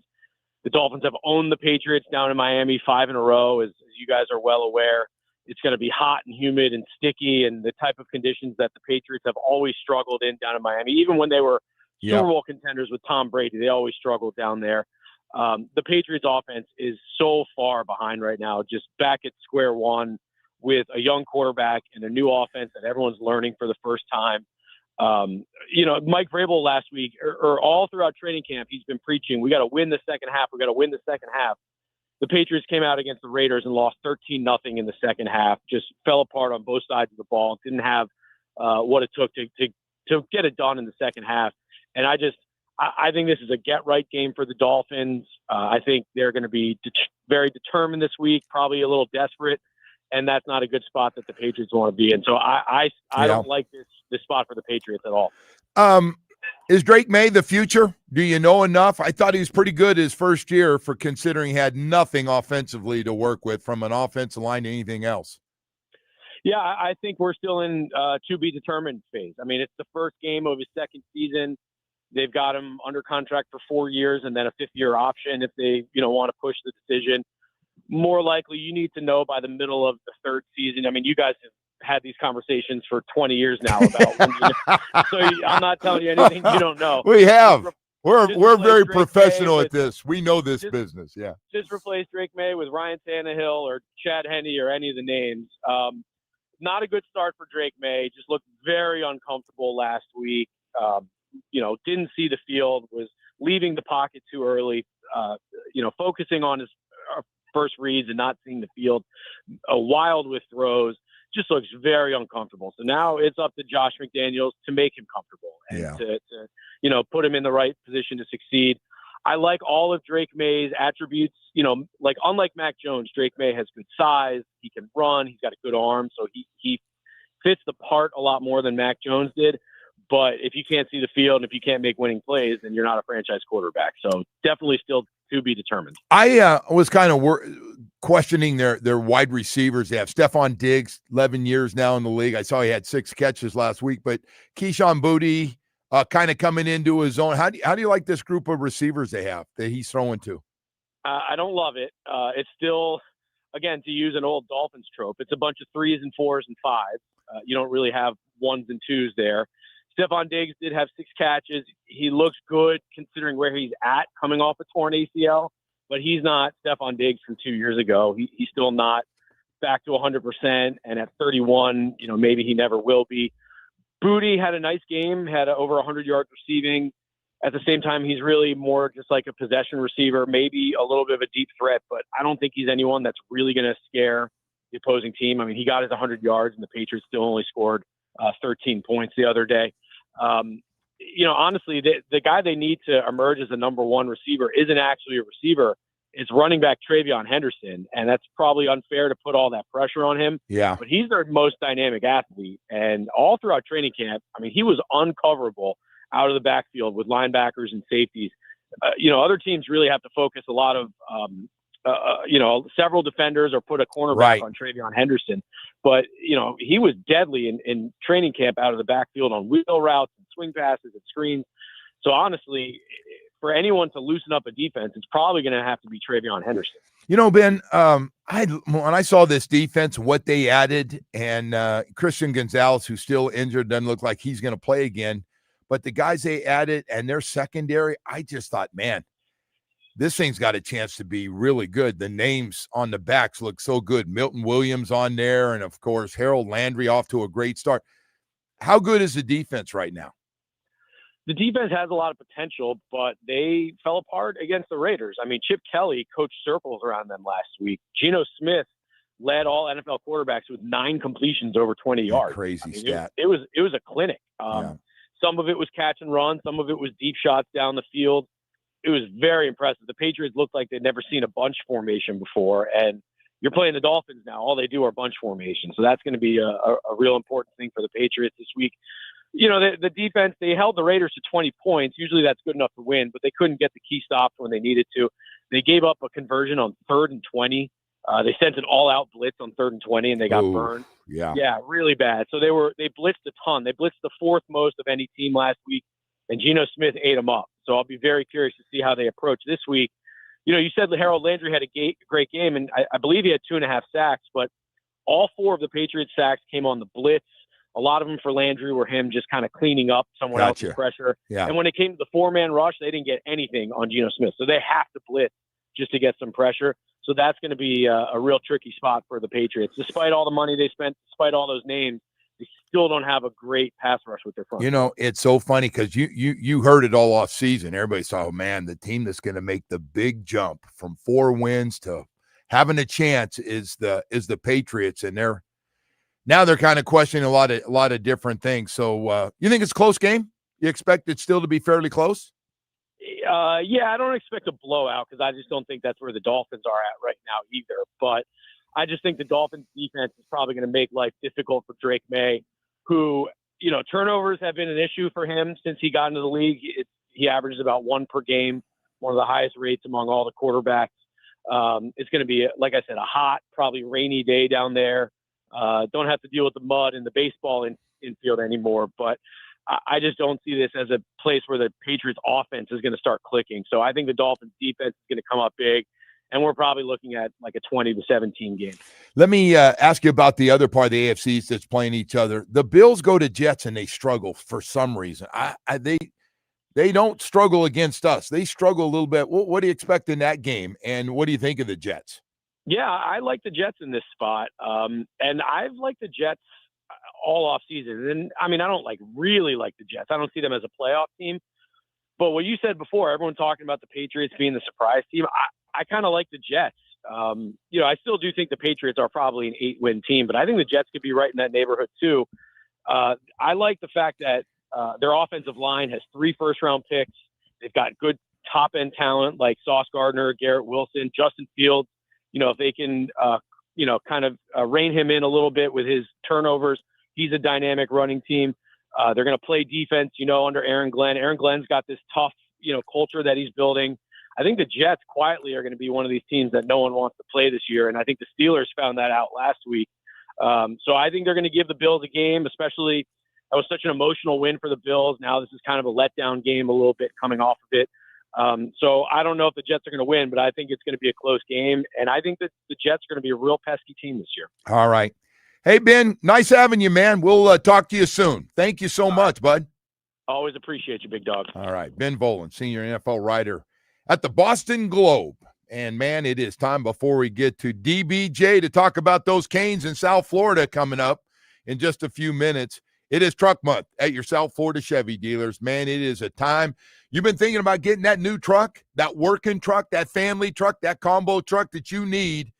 Boy, I'll tell you what, your South Florida Chevy dealers, we're proud and love our trucks. Our durable Colorado with its standard Turbo Max engine and impressive torque. You get everything you could possibly want, whether it's pleasure on the weekends or just a hard-working truck. You got to check out the Silverado 1500, always ready, steady, and strong, delivering all the power you would ever need for any kind of job. Workday, workhorse, and a weekend warrior. Boy, that Silverado 1500 takes care of it all.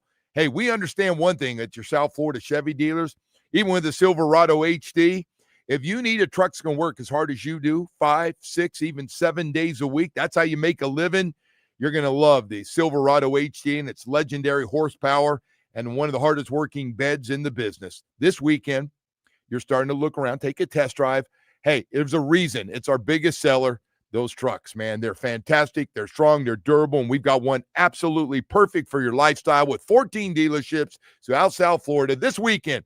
Fall in love at your South Florida Chevy dealer. My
Out to the Toyota of Hollywood Hotline. Shop over 2,000 Toyotas on sale at one location. Toyota of Hollywood on 441 between Hollywood and Sheridan. ToyotaofHollywood.com.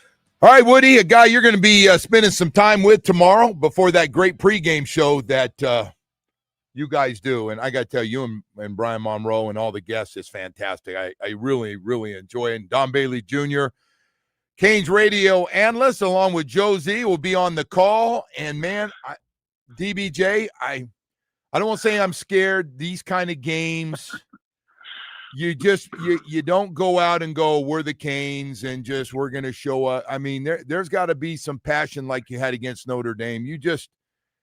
I know they don't have the same talent. I know that, but I also know if you get a little sloppy and they hit a trick play or two like they did last time we played them, all of a sudden you're sitting there in a tight ball game before the half. How do you feel about this one? I think you're right, Joe. Just turn on that Florida game from last week for USF. It's exactly what happened. You know, it's University of South Florida beat two top 25 teams. They're always difficult to play. The score didn't indicate that off of last year's game, but it sure did in the first half. Miami didn't break that thing open until in the second half, and they're well coached. And you got to remember, there's a lot of guys on that team that probably feel that they should have been recruited by Miami and they weren't, and it upsets them and it gives them that edge. And I'm positive that their head coach uses that to his advantage. And it's look, they won in Miami before. Yeah. Hey, by the way, you and Joe Z got some great stuff out of Coach the other day. I wanted to talk to you about some of that stuff. I just loved it. Bryce Fitzgerald, the Columbus safety, I think the only guy that wasn't able to graduate early because of rules at Catholic school, so he wasn't able to be there, and has himself an interception. He's talking about he's actually played some against Notre Dame, which at the time I didn't even realize. Well, let me tell you, he was a late enrollee. You know what's funny is last year it was O.J. Frederick. He came in, and he was in the secondary. I think he's out of St. Thomas. Right. And he lit it up, ended up starting, I believe, almost every single game. Was a freshman All-American. And then you have Fitzgerald. We might have. Single time I talk to the secondary people, they bring up his name. Yeah. Well, listen, what a great story it is. Hey, another guy. So is this just coach talk? So we got a 5-star guy in this Samson Akunlala and how good he's been. I'm just wondering, first of all, what's his best position, guard or tackle? And is he improved that much? All of the above. I think the thing that makes him so valuable is that he's the swing guy. And yes, he has. If you had to pick after 2 weeks the most improved player on this football team, it would be Samson. And he's worked himself into it. Now you've got to remember he's been injured a couple times, Joe. So that was some setbacks, but he's playing, and he's playing well, and he played with a ton of energy the last 2 games, and they were actually, he's in that rotation. Yes, between with McCoy and Okinola, those guys are rotating there at that guard spot, and he's a swing guy. And same thing happened last year. They had that with McCoy, where McCoy was the rotator, and now they have it with Okinola, and I think it's just going to get better and better. So the other part of this is the guy that the one thing that can't happen in this game specifically is Byron Brown, who's a big, strong dude, and he'll throw it up on the outside and get you one-on-one, and you slip like Florida Gator did, and they'll catch it and run another 40 yards, and you got a big play against you. And the second thing he does is this guy can't run wild for 70 or 80-plus yards in this game. So how do you rush this guy? What's the best? You get a big rush from the outside. I'm guessing they're going to have it again this week with 2 of the best players on the team. How do you go about making sure he stays in the pocket but still getting there? You have to make sure, Joe, you honor your rush lanes. You got to keep your head up. You got to make sure you know where he's at during your whole pass rush, but you can't freelance. I mean, you really have got to be assignment sound on your pass rush to make sure you take away those rushing lanes take away his running lanes. And also, I think you'd probably do some line games to keep those categories clogged where he's going to try and run. So it's going to be interesting. He is such a talent. He's fun to watch, man. And I would I think Miami has an advantage if they force him to throw the football to win. Well, the one thing they've been doing that, and Woody gives me a hard time, he calls you and I old school because we talk about turnovers so much. Tell him to watch the Dolphin game last week. He did see it. He did see it. Okay. No, along with a lot of problems. Either way, the turnovers did not tell the story. That's a good point. Game. He's probably right about that. Those 3 turnovers, that's 17 points. It probably wouldn't have mattered. He's right. Yeah, you're right. I'm sorry. You know what, Woodrow? You're right on that, bro. Three giveaways for anybody else is a loss. Well, I agree, but they've been taking the one thing he's done in Carson Beck. I just feel really comfortable. He's pretty smart. He's got no problem throwing it underneath unless he sees something. What are your thoughts on how he's played and his decision-making so far through 2 games? I think 2 things have happened. I think Shannon Dawson is, custom fit this offense for his personality. He's gotten a lot of help from the receivers. Those guys have come in and really have settled in immediately and have given him confidence. How often do you have a quarterback that accepts the check down and is happy to use it instead of searching for the big play? Yeah. And I think that's the beauty of what Beck is doing, is that he is taking what's available. It's eliminating the interception, it's keeping drives alive, and it's making sure Miami gets into the end zone. Yeah, I love the Notre Dame game, and they were showing some respect. Don't get me wrong. The Notre Dame secondary is really good, but those guys getting open, giving them something to throw to at 6, 7, 8 yards underneath and going, we can get those other couple yards running the ball. I like that game plan, and we stay patient with that, with running between the tackles. Well, you've got the horses that can give you that, and you got the offensive line. I think that running game is the key to all of it. That helps the quarterback, that helps the receivers, it helps everybody. So Miami's always going to be committed to that under Coach Cristobal. But more importantly, Carson Beck gets it. He's not trying to invent anything on any given play. He stays within the system. And if you get a chance, just the guy goes through his progressions as fast as anybody I've seen, and he'll come back or he'll take the last shot as it's available. But you can see that this is his 6th year of football at a very, very high level. And Coach Dawson, again, has done a good job custom fitting his plan around Carson. The one thing I think we've all learned, well, we kind of thought this just being out of camp, was that this team was deeper everywhere. But I do feel a lot better about this team defensively and the plays. I know they had the one breakdown against Notre Dame was with the tight end was a costly one at the time. But outside of that, you feel like guys are where they're supposed to and they're making plays. I do, and I think that they're older and they're more experienced. Torrey, the linebacker who came in from Rutgers, is 7th year, but Saint's a senior. Popo's is the 3rd-year guy. Chase Smith's a 5th-year guy. Keontae Scott is playing nickel. He's a 6th-year guy. And then, look at – I think guy we talk about, Joe, but is playing so good is Ruben Bain.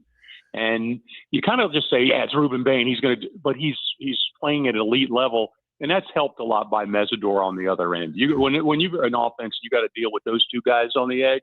You got a long day. Yeah, I love the hustle from the first play to the last play with Ruben Bain, and that pass rush they had late in that game and everything. So there, you don't think there? I know Coach has been talking about openly, like, hey, I know the Gators are next on the schedule, but guys, do not. Nobody could be that dumb to come out flat and say, hey, Mom and Dad, I'm going to be playing a lot in this one in the second, right? They're not taking this for granted. This football team is well informed by their head coach. Yeah. He puts it all out there. He lets them know what's in front of them today. These young men are smart enough to watch the tape, and they're smart enough to see what happened at Florida Field, a place they played at a year ago. And they're also have, especially off of last year, you look at how Coach Cristobal managed the season one game at a time. Well, it's the same thing now, and I do not see one person looking forward. I do not. Yeah. Well, listen, all of a sudden, man, it makes Saturday here tomorrow a lot more enjoyable, right? And when everybody first saw South Florida win, and now they're going, okay, they beat the Gators in Gainesville. All right, I get it. I get why you're ranked 18th in the country now. So hopefully we got a big crowd, and those guys come out and take care of business, and don't get in one of those games where you're sitting there with 6 minutes left going, what are we doing here? Wow, not that. By the way, the Gators dropped a couple of touchdowns. I didn't realize it, and Woody showed me the highlights. Yeah, no, for Florida, I watched that game already twice, Joe, and it's, they had every chance to win that football game, and they didn't. Yeah. Everybody's talking about the spitting incident, but they turned the ball over. They missed some touchdowns, and just the effort. I think they lost the effort battle. I really do. USF played a full 60 minutes. I can't tell you that everybody on the Florida team, at least the way I saw it, played as hard as they could every play. Yeah. Well, listen, this one, DBJ, this gonna be fun. Now, are you cool with that flooring thing? We're still doing for people who are listening to us right now. As long as DBJ's not at Canes practice or in a Canes meeting watching film, he's in that office, and you call and say, as long as DBJ, I'm a big Canes fan, is coming out and take a look at the job and what I'm thinking about, and he'll talk Canes football with me while I'm buying some new flooring from him.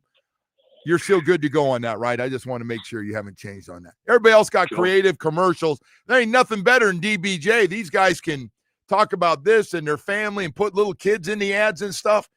Man, getting DBJ out there, man, that's freaking huge, brother.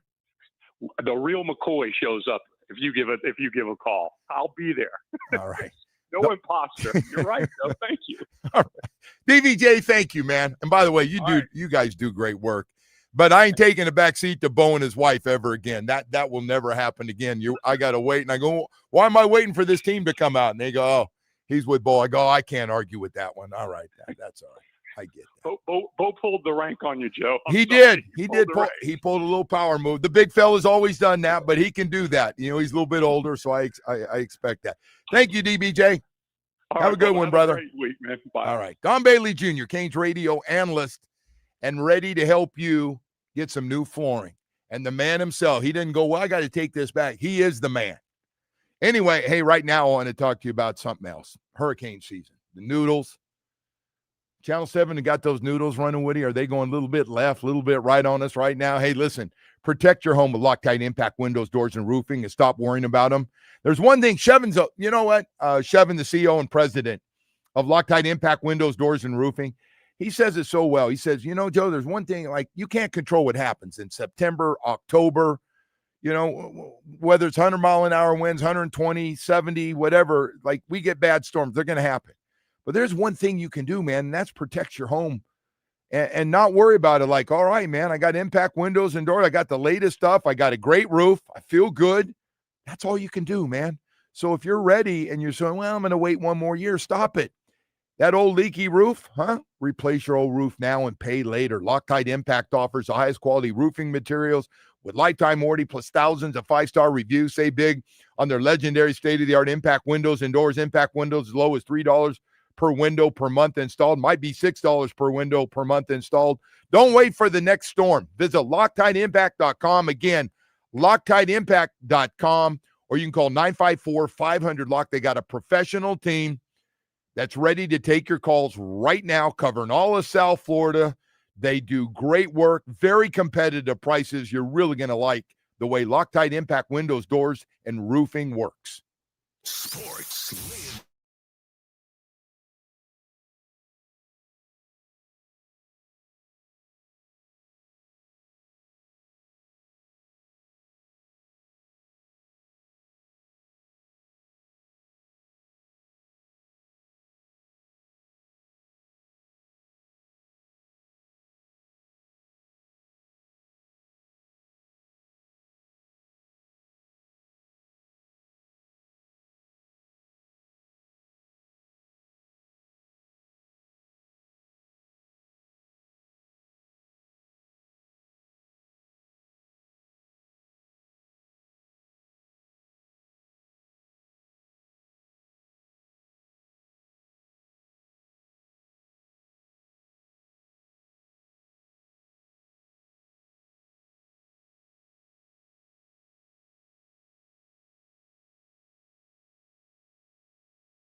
to our lowest price. Visit us at Doral Kia or DoralKia.com. Starting in the NFL, Week 2 kicked off with Green Bay beating Washington by a final of 27-18. Week 2 continues on Sunday with the Dolphins hosting the Patriots. Over to the Canes, who will welcome in USF tomorrow in a top 20 matchup. Kickoff is at 4:30 from Hard Rock, and the game can be heard right here on 104.3 WQAM with our countdown to kickoff at noon. And to the Marlins, who shut out the Nationals 5-0 to split the 4-game series. Next up, Miami will host Detroit for a 3-game series beginning tonight with the first pitch at 7:10 from Lone Depot Park. The Joe Rose Show continues now. A little taste of some of these big guys coming out hitting them. Like, all right, you think you're going to run around our guy? How about if you get a little taste of Landon Dickerson coming right down your throat? The throw to Ayuk inside, touchdown. Samuel leading the way. Ayuk comes inside of him.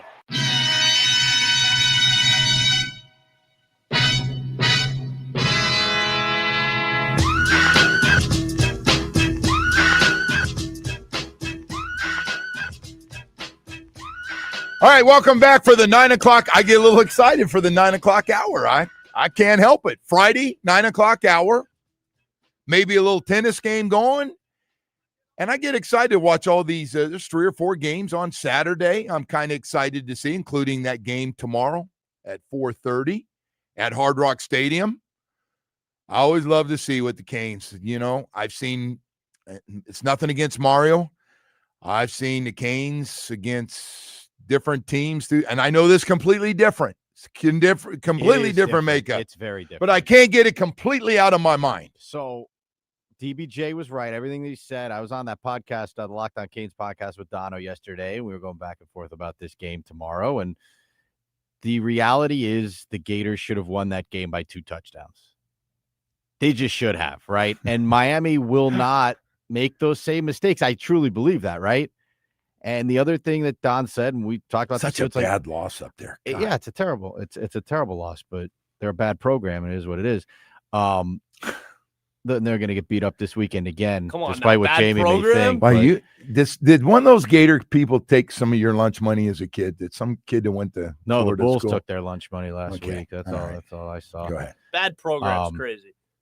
Why don't listen, Jamie? What? Hopefully, you guys will listen to find this a every new day. coach in the offseason.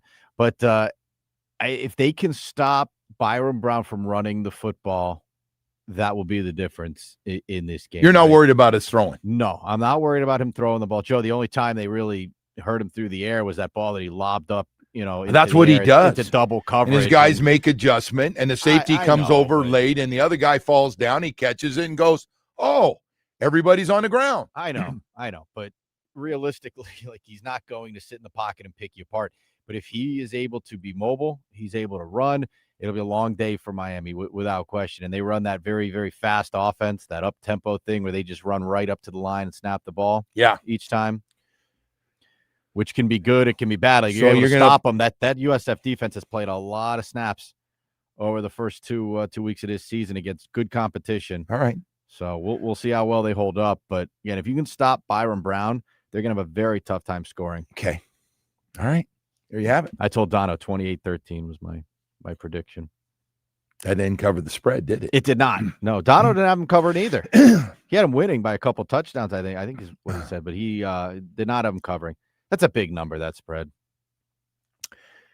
So we've got that. And then Sunday we got some more great games going on. And, of course, the one that I care about the most is a 1 o'clock game. Mm-hmm. And the Dolphins taking on the Patriots. By the way, another real weird one, this Terrell Williams, their defense coordinator's got health problems. He's had to leave a few times. He had to leave again. They don't know if he's going to be back for this game or not. So weird.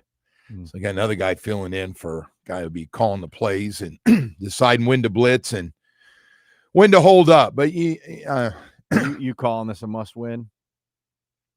Are you on board with that at least? Yeah. I know it's early in the season. You're always like it's early in the season guy, but no, you look at the schedule. They need to win this game. It's a home game. They got to win this game. And then because the next one, and a few days later, flying up to Buffalo is a tough one. You don't say. You saw what they did. And they kind of didn't look great to start the game. You're going, wow, man, They don't have any talent. Next thing you know, you come back with a huge fourth quarter and look like the Buffalo Bills last year, just like that. Isn't it crazy what a quarterback like that, what they can make your team look hey, like? man, there is no question about it. And we don't have that guy on either side, the Baltimore guy or the Buffalo guy, and there's nothing to be debated about it. We don't have that guy. We don't have him. We just hope our guy can take care of the ball and run this offense, and we'll see what we can get out of it and go from there. But tell you what, we can talk about all the guys that need to play better, and there's a whole bunch of guys, but it starts with Lefty at quarterback. His ass needs to play a lot better than he did. And there's no secret there. He needs to. We, me, I, watching video game, whatever, he needs to play better tomorrow. Starts with him. Franchise quarterback getting paid franchise money. Listen, the game's about the quarterback. Game is about the quarterback. The old days of being balanced and having a running game and this mix in the pass, and you got to be able, the way the game is set up now, you got to be able to throw it. You got to be able to throw it. And they went out a couple years ago, well, last year. How long's it been now? The new contracts for the two wide receivers. We're paying those guys to be 1A and 1B. Yeah, that was before last season, I think, right? So, I got to tell you, though, man, that they're going to be under pressure, right? I mean, the New England, I would any team that plays the Dolphins at this point, just going to blitz the hell out of them, right? Well, they blitzed a lot in this last game, Yeah, and but Geno that's Smith. the game plan, isn't it? Geno Smith they're watching the tapes, and Geno Smith completed 9 passes over 20 yards. 9 passes over 20 yards. Now, some of them weren't down the field 20, but they were catch and run, which meant it pretty loose back there in the coverage. So, but they don't seem to do very well when teams blitz, and he seems like Xavier Howard was onto something a little bit there, right? Like there's a little bit of panic. Well, they're going to copy a lot of what Sweet Lou did last week. There's no question about it. They will definitely run a lot of that same look, same style, and probably fake a couple blitzes going to zone coverage. We saw one of those, and that got intercepted because Tua didn't see it. But, hey, man, I expect they're going to play. He's right. They can't play any better. I think they play well enough to win. The question is, how well will they play? Because they need to step it up, because you are jumping from the Colts, the Patriots, and then you're taking about 6 steps up the ladder when you get ready to play the Buffalo Bills up in Buffalo in that thing. And by the way, we'll see what happens to them Sunday going to New York to take on the Jets. So got a lot of stuff, man. It's going to be fun. It's going to be a fun weekend to watch and see, and that's why we watch the games, because you just never know, whether it's good or bad, how your team's going to play and other teams. And we saw Green Bay, and they looked just like everybody thought they'd look last night. They look good. And by the way, they look as good on one side of the football as they do the other. And so they're now off to a 2-0 start. And they've taken down Washington and Detroit. Pretty good start for their season, what they've been able to win out of the gates here and getting off to a really, really good start. The other thing is, man, Drake May got sacked 4 times and a lot of pressures last week. We gotta get the 4+ sacks. We gotta get a lot of pressures. Usually, with a lot of pressures comes a lot of sacks, and this would be a good one for all the pass rushers on the outside to get healthy after basically getting blocked pretty well, except for one by Bradley Chubb early in the game. And outside of that, Daniel Jones was standing back there, looked like he had a lot of time to throw the football. So we'll see. I'm curious about game plan, how much you change game plan. And yes, the one thing that is a little bit of a concern is right guard and right tackle are new starters. They were backups, and both your right guard and your right tackle are out for this game. And I'm sure New England's going to try to attack that as well. Try to get after that the best they can, collapse some pressure. Anyway, hey, enough of that. We got Mike Florio from Pro Football Talk going to join us when we come back, so stay with us for that. But before we do, I want to tell you about Michael Kotze at Choice Mortgage. I love talking about Michael Kotze at Choice Mortgage, because mortgage is exactly what he's all about, getting you a mortgage quickly with the best rates in the business, but doing it quickly. It's about great service, getting it done. Fixed rates in the 5s right now.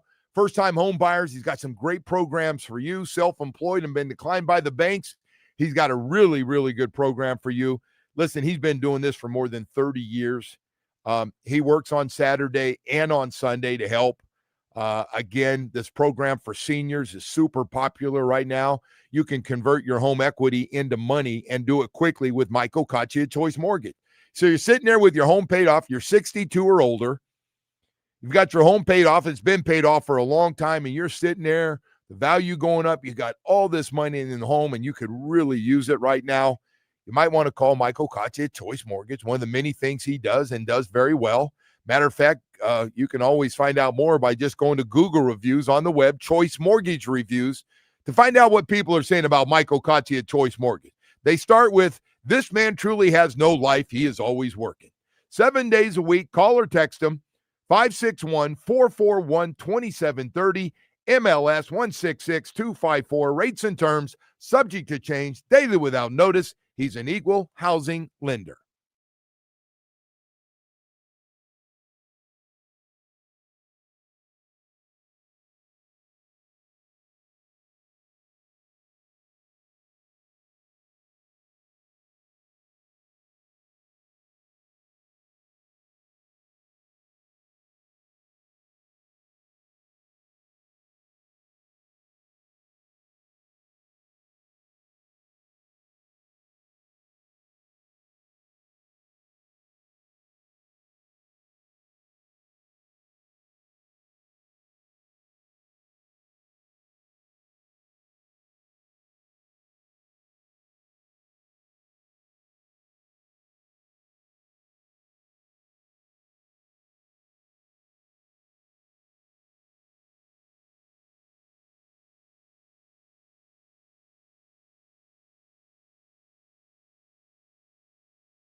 It is time to head out to the Toyota of Hollywood Hotline Shop. Over 2,000 Toyotas on sale at one location. Toyota of Hollywood on 441 between Hollywood and Sheridan. ToyotaofHollywood.com. All right, let's go right to him. Mike Florio from Pro Football Talk.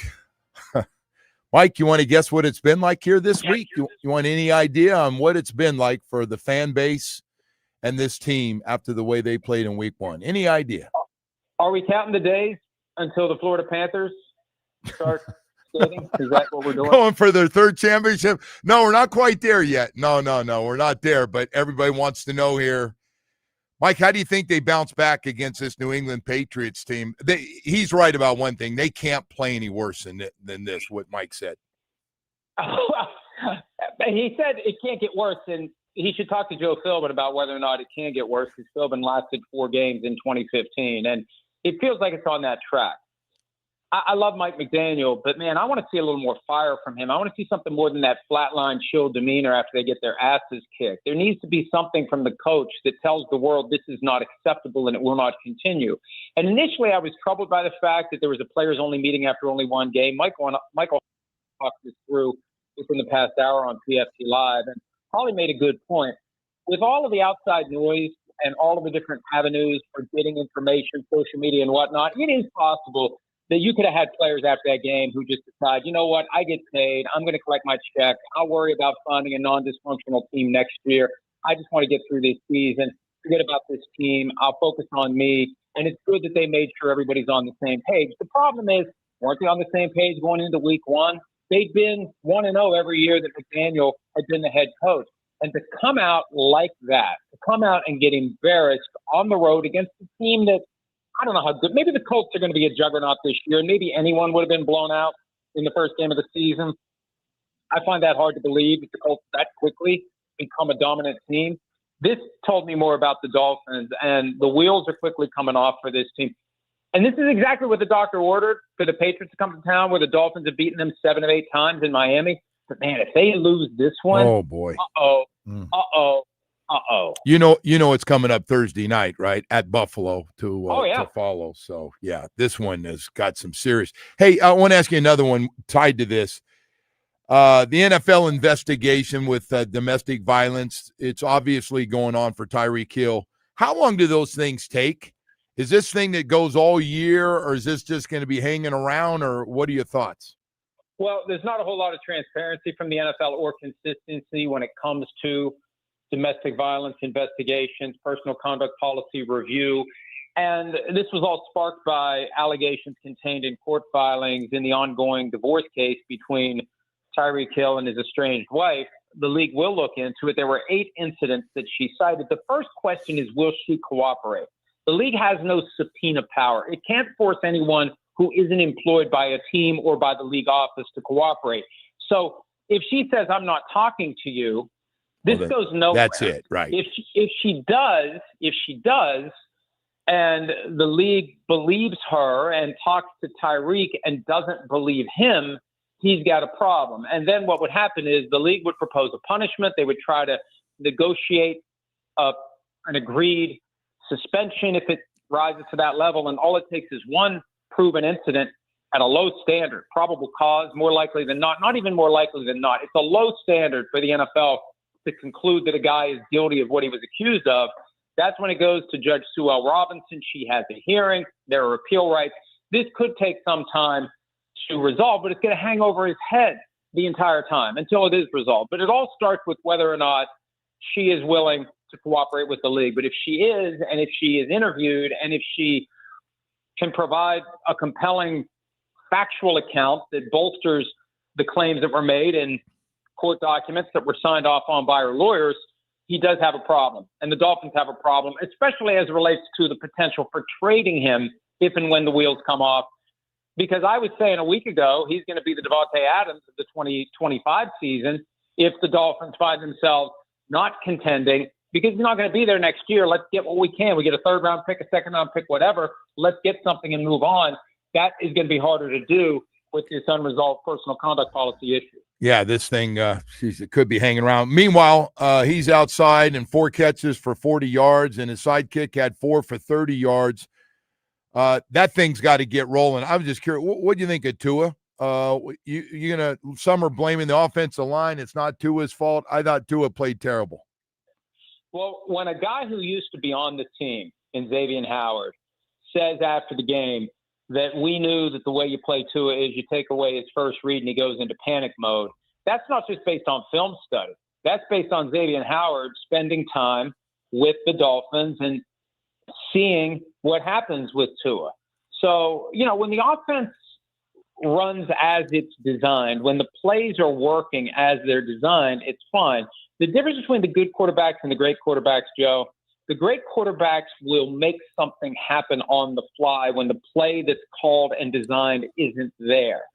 And Tua, falls into that category with Jared Goff and Kirk Cousins and other quarterbacks who don't have the overall skill set like a Mahomes, like a Josh Allen, like a Lamar Jackson, like a Joe Burrow, to improvise and to get out of once the play started and we realize, this play's going nowhere. We got to make something else good happen.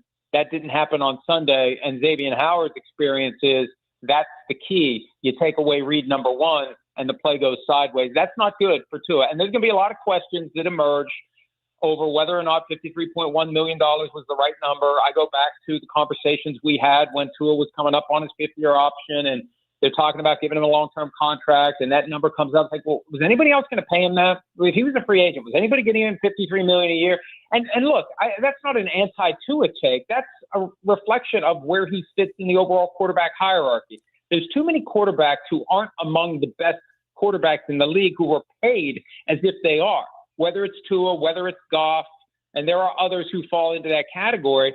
And if they're not earning that money once they've gotten it, the team's got a problem because you got a huge cash obligation, a huge cap obligation that is going to affect your team. And look, if they clean house and they start fresh after the season, they're still financially committed to Tua for one more year. Even if they don't have to play him, they have to pay him, and that's going to be an anchor that makes that job less attractive. That's the thing to remember. If Stephen Ross is trying to hire a new coach after this season, and if you want a coach who has options, one of the negatives for going to Miami is I got a quarterback I don't really want, and I'm stuck with him financially for at least 1 year. By the way, speaking of quarterbacks, never disappoints when Josh and Lamar, I mean, seriously, and you're going, wow, I know it looks great on paper, and then they play, and you're like, holy crap, it's everything it was supposed to be. It's like you said, when things break down, Josh and Lamar make plays, keep things alive, and supporting cast, unbelievable comeback for the Bills. That one's going to be hard to beat anytime this year with all the great matchups we have. Well, and to have a week one game that will resonate into January, because if all things are equal, when the dust settles, that means that the Ravens will have to go back to Buffalo at some point in the year that they're closing out the stadium they've played in for 50-plus seasons. And there's just extra emotion, there's extra urgency, there's extra intensity. And we've got these two teams that are a level below the Chiefs, at least historically. Who knows if they've closed the gap or if the Chiefs have regressed, but advantage Buffalo that they were able to turn that loss into a win, because that win in the standings, when we are 17 weeks from now figuring out the playoff tree, that's going to help the Buffalo Bills. And let me add one thing after we watched Micah Parsons last night and what he's been able to do already for the Green Bay Packers. I am astounded, Joe. Dick Glazer reported this over the weekend. The Cowboys wanted to trade Parsons to an AFC team, and they found no takers. How in the hell were the Bills and the Ravens not at the front of the line? If the Ravens had Micah Parsons last Sunday night, I don't think Josh Allen accomplishes that comeback, because he's got everything accelerated because Micah Parsons is blasting through the line and in his face. So it was a miss by every team in the AFC that says it wants to get to the Super Bowl to not take advantage of an opportunity to get a guy who could have made the difference, because it already looks like he's going to make a big difference for Green Bay. Yeah, I agree. Watching that game last night, you know what he does? It's so funny. I had a bunch of stuff to ask you. He gets blocked for a second. You go, hey, that tackle's in good position. And he gets off the guy and gets a pressure out of it, where most guys get blocked. It's like, okay, I'll start jumping up and down in the throwing lane, or I'm done for this one. That guy, there's still something to happen after that. Motor starts back up faster than anything I have ever seen. He is truly a physical freak of talent. Joe, he got triple teamed on at least one play that I noticed last night. He was being held by Laramie Tunsil after the play. Tunsil had his hand under the shoulder pad, and had it there, holding him after the play. And there was a play where he got a sack in the second half where Josh Connolly Jr., the rookie right tackle, was flagged for holding. That should have been attempted holding because what Josh Connolly did not impede Micah Parsons at all. Yeah, no, it's whatever it is. He seems happy being there. It's just it's been a good fit so far. Hey, speaking of that, we got Eagles at the Chiefs. It's hard to imagine the Chiefs going 0-2 as part of that story. And the second part is the Eagles, no matter what they think, no matter how good Saquon Barkley is and Jalen Hurts and the leaders and all the nice things being said, if they don't get A.J. Brown and Devontae Smith involved in that offense, they will have problems even if they win 14 or 15 games. Well, that's the thing. A.J. Brown, after one game where he got his first target after the 2-minute warning in the fourth quarter, and it was a key play. Nick Sirianni talked about this the other day. Well, it was a second down play. It was 2nd and 11. He gained 8 yards. He set us up to make a key third down. That was the thing that allowed us to end the game and run out the clock, and that was a big contribution, and he was a good teammate. That's fine for 1 week. Yeah. 2 weeks, 3 weeks, 4 weeks, you lose a game along the way, and A.J. Brown's not involved, you're going to have a problem because great receivers want to be involved. But look, I know both teams have changed since Super Bowl 59, but I went back and looked at the breakdown, play-by-play, score-by-score, because we see 40-22 as the final score of the game, and that enters the record books as, there was a time when I knew the final score of every Super Bowl. It's kind of become a blur for me in recent years, but 40-22 is the permanent record for that game. It wasn't that close. No. Joe, it was 40-6 in garbage time, and the Chiefs picked up a couple of cheap touchdowns to make it look somewhat respectable. The Eagles destroyed them, dismantled them in the Super Bowl, and now week 2, home opener, after playing a game in Brazil and losing the kind of game that the Chiefs always win, they have to come back and face the Eagles again. And yeah, they could be starting off 0-2. And hey, wow. one of those teams ahead of them in the AFC West, either the Chargers or the Raiders, is guaranteed to be 2-0, barring a tie, because they're both 1-0 and they play each other on Monday night. Amazing. Just incredible. I got to get you with this one too. Steelers and Jets. What a great game. I mean, that thing ended up being one hell of a game. Jets looked great offensively, and Aaron Rodgers, I don't know if his wife was able to make it to the game or not, but I got to tell you, he played really well. Anyway, I had to get that in. If you had shown me the list of all the games of last week and you had said one of these games is going to have a final score of 34-32, the last game I would have picked to be that high scoring was Steelers-Jets. And while it was good that Aaron Rodgers had 4 touchdowns, no picks, 28th time in his career, matching Tom Brady for the all-time record for that kind of a day, they still needed a 60-yard field goal from Chris Boswell to avoid going 0-1. I don't know what folks in Pittsburgh would have thought to have Aaron Rodgers have such a great performance and to lose to the Jets. Look at the schedule this year for the Steelers, 2 against the Ravens, 2 against the Bengals. They've got the Bills. They've got 8 games that you look at and say, I don't know about those. Yeah. And if they would have lost to the Jets, man, it would have been just a weird, like, hey, we got a guy who can play quarterback, but our defense stinks. Our running game stinks. They got a lot of work to do to get on the right track. I think they will on Sunday against the Seahawks. These first 3 games for the Steelers, it goes Jets, Seahawks, Patriots, and then they go to Ireland to play the Vikings. Those first 3 games, they've got to win because they've got some tough games coming up. Before I let you go, all right, now that you've seen the Dolphins in one game, do they bounce back in week 2 to take care of the Patriots? Well, they have to. I picked them to win. They have to. This is exactly what they need to get on the right track, and we'll find out. We'll find out how the players really feel. We'll find out if any of that talk is backed up by something tangible. And I had that criticism earlier in the week. The Dolphins are this team that just always talks and talks and talks about how things are going to change. I said that they're the guy that says, I'm going to go to the gym every day starting tomorrow, and they never go. Right? We want to see something to match the talk. And yes, there was plenty of talk this week. Let's see what they can do at home against the Patriots. They've done well against the Patriots, 8-2 this decade, 7 out of 8 at home, as I said earlier. But they've had trouble with Mike Vrabel.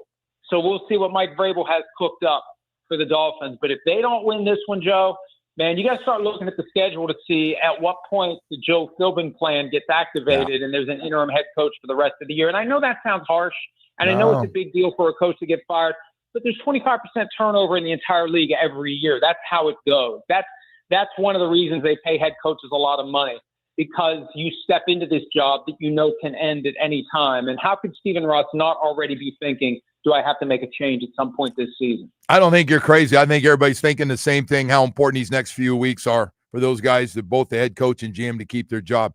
Hey, Mike, thank you. Really appreciate it, man. Thanks. Have a good weekend. See you, Joe. Mike Florio from Pro Football Talk joining us. Hey, we got more stuff to get to when we come back here. We'll check in on, speaking of a couple of teasers right there that Mike Florio was talking about, we got some games to get to and a little bit of news as well on the defensive side for the Miami Dolphins. This thing's just going to get younger, man.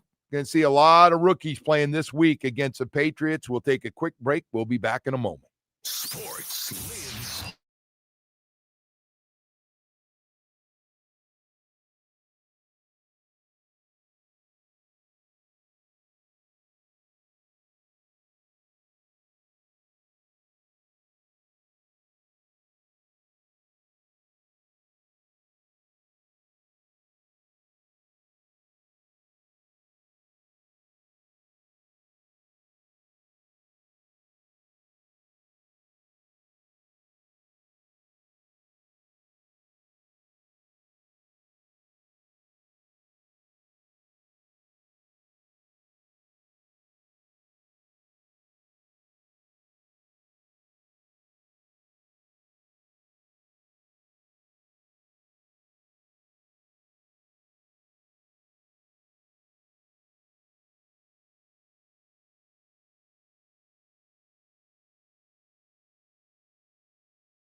Oh, yeah. All right, Woody, here we go, man. National Football League games. A couple of games, Florida at LSU and Texas A&M and Notre Dame, too. Giddy up. We'll get your picks on the college games. Okay. We could do All that. right. You want to start NFL? I want you to start wherever you want to start. Well, I'm ready with the NFL stuff for you here. Let's Joe. do it. Let's start with the 1 o'clock window. Bengals hosting the Jaguars. This is an interesting game, by the way. The Bengals were not great in week 1. Cincinnati favored by 3.5 here at home. Yeah, I like. Hang on before you pick. What was he? 9-6. 9-6. You went in week number 1. Yeah, so people are very wealthy right now. If they rode you week 1, riding the big horse, Ride with the doggy, Yep. and you're in good shape. Thank you. All right.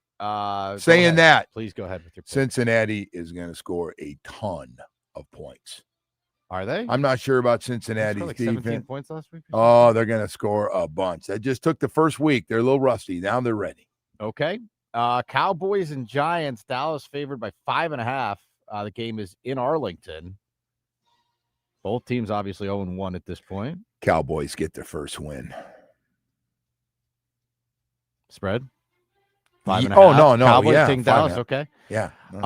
Lions and Bears from Detroit. Lions put up a stinker in week 1. I saw Dan Campbell said this is a must win. Detroit's favored by 6.5. Gotta think they bounce back, right? Yes. And by the way, you know one thing about Dan Campbell, if he got a chance to send a little extra message, even if it happens to be your former coordinator, he's going to do it. Yeah, I would. One way to do it, the Dan Campbell way. All right, the Titans hosting the Rams. LA is favored by 5.5 on the road here. Rams big. Okay. Fair enough. Saints and 49ers. San Francisco favored by 3.5. This game is in New Orleans. No Brock Purdy, by the way. Oh, gosh. I think the Mac Jones, right? Mac Jones era begins. I'm going to go Saints. Really? Wow. All right. Jets and Bills from New Jersey. Buffalo favored by 6.5. I'll take the Bills, but man. Really? Yeah. Okay. I'm taking the Bills. Spread there on the road. I know. You're right. Steelers and Seahawks from Pittsburgh. Pittsburgh favored by 3.5 points. I'm going to go Steelers. Yeah. At home. Riding Aaron Rodgers, huh? Yeah, riding the Golden Bear. All right, your last 1 o'clock game. This one seems relatively easy. Ravens hosting the Browns. Baltimore favored by 11.5. 11.5? Well, that game is blowout written. Oh, I know. Oh, man. Take the Browns if you want. Oh, that 11.5. Nobody said this gambling stuff's easy, man. I'm going to go Ravens. All right, I'll take the Ravens. Ravens going to score a lot I of don't points. like your confidence in that. No, I didn't sound real confident. All right, Colts hosting the Broncos, 4:05. Denver is- favored by 1.5. That's what a game. I'm going to go Broncos. Me too. I like Denver big in that game. And Good this is defense after is I good. just saw the Colts. I can't imagine I they know, look I any know. better. Cardinals and Panthers. Arizona favored by 6.5. Game from Glendale. I'm going to take the Cardinals big. Okay. 4:25. Super Bowl. Eagles and Chiefs from Kansas City. Philly favored by 1.5. I'm going to take the Eagles. I'm with you, man. I'm taking the Eagles, and I think they try to get those two guys that they're paying about, I don't know, $60 million between them on the outside, get them the ball a little bit. Okay, and then your night game, Vikings and Falcons from Minnesota. Minnesota favored by 3.5. Yeah, Vikings. Vikings don't have to wait till the fourth quarter to get this one done. It happens earlier. All right, let's do some college games here, Joe. This is a really interesting game. Number 12, Clemson going on the road to Atlanta to play Georgia Tech. Oh, Clemson is favored by a mere 2.5 points in this game. Yeah, what happened? Are they going to lose? Are they going to lose outright here? That line is screaming. They think Georgia Tech's going to win that game. Yes. I'm going to go with Georgia Tech. Clemson would be 1-2. I'm going to go with Georgia Tech because of what Georgia Tech has done to Hurricanes. Yeah. That line is screaming Georgia Tech outright. All right, let's see here. What else do we have that looks interesting? Number 19, Alabama and Wisconsin from Tuscaloosa, noon. Alabama is favored by 20.5 points. Are they really? Yes. Wisconsin's not very good, though. I know, but Alabama's going to beat a Big Ten team by 3 touchdowns? Yes. Okay. I don't even know that Alabama can put up 21. I don't either. But, whatever. Let's see here, Joe. We got the SEC rank game between number 15 Tennessee and number 6 Georgia from Knoxville. Georgia favored by 3.5 points. Yeah, I'm going Georgia. All right, fair enough there. We have number 17 Ole Miss hosting Arkansas. Ole Miss favored by 6.5 points. Ole Miss. Number 3 LSU hosts Florida. LSU favored by 7.5. Don't look at him. I want to know where you think, Joe. What do you got? I'm going to go with LSU. Hell yeah, you are. You're going to be eating your words. We'll see. Jamie, no, I was wondering why you asked for my home phone number. Now I know why you want to make sure. And he asked for my wife's number. He said, I'm going to track you down, bitch. All right. He doesn't talk that way. Come on. I know. It All right. good. Number 8, Notre Dame. And number 16, Texas A&M from Notre Dame Stadium. Yeah, Notre Dame favored by 6.5 points. Yeah, Notre Dame.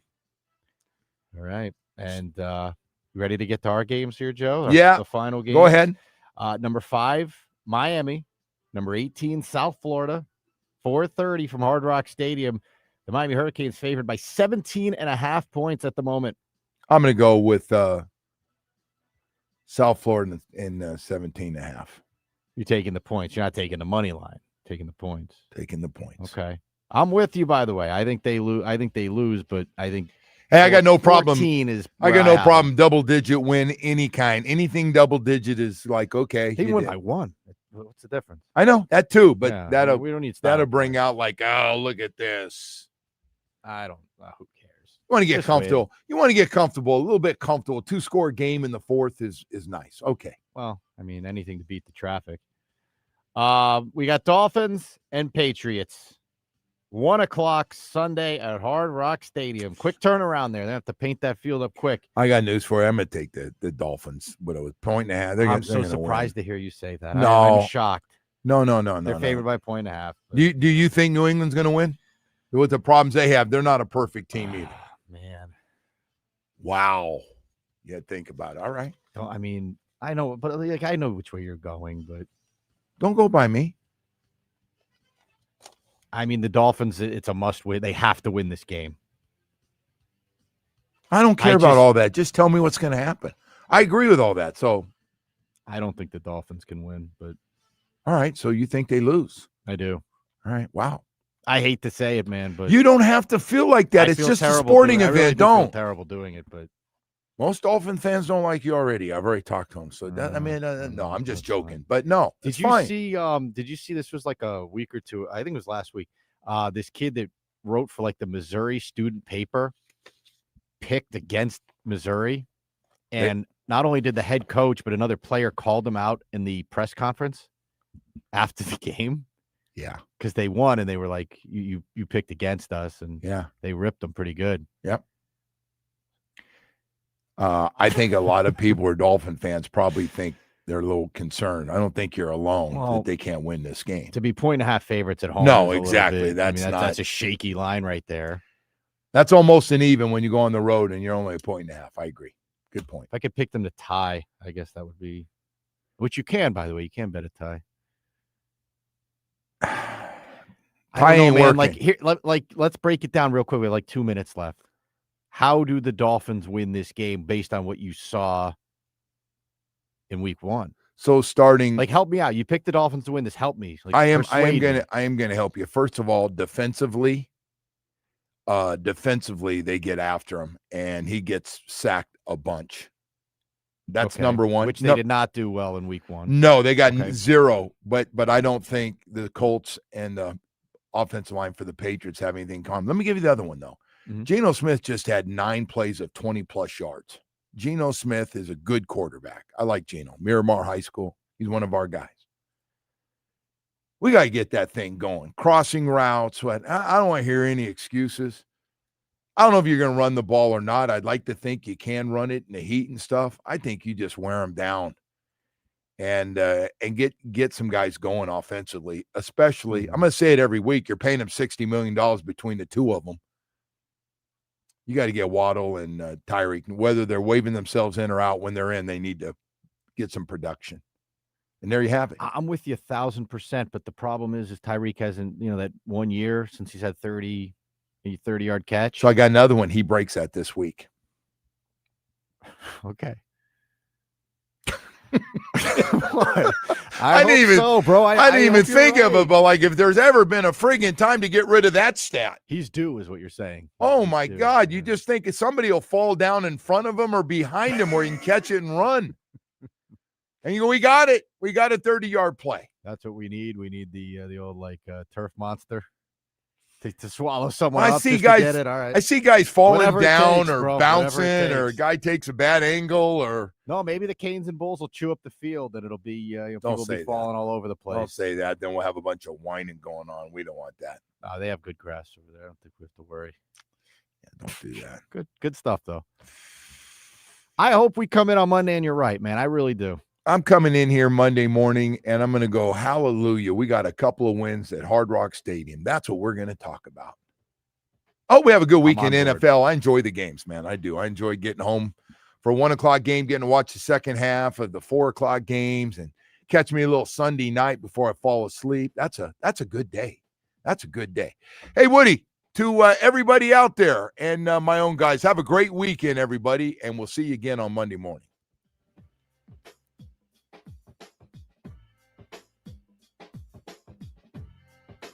104.3 FM.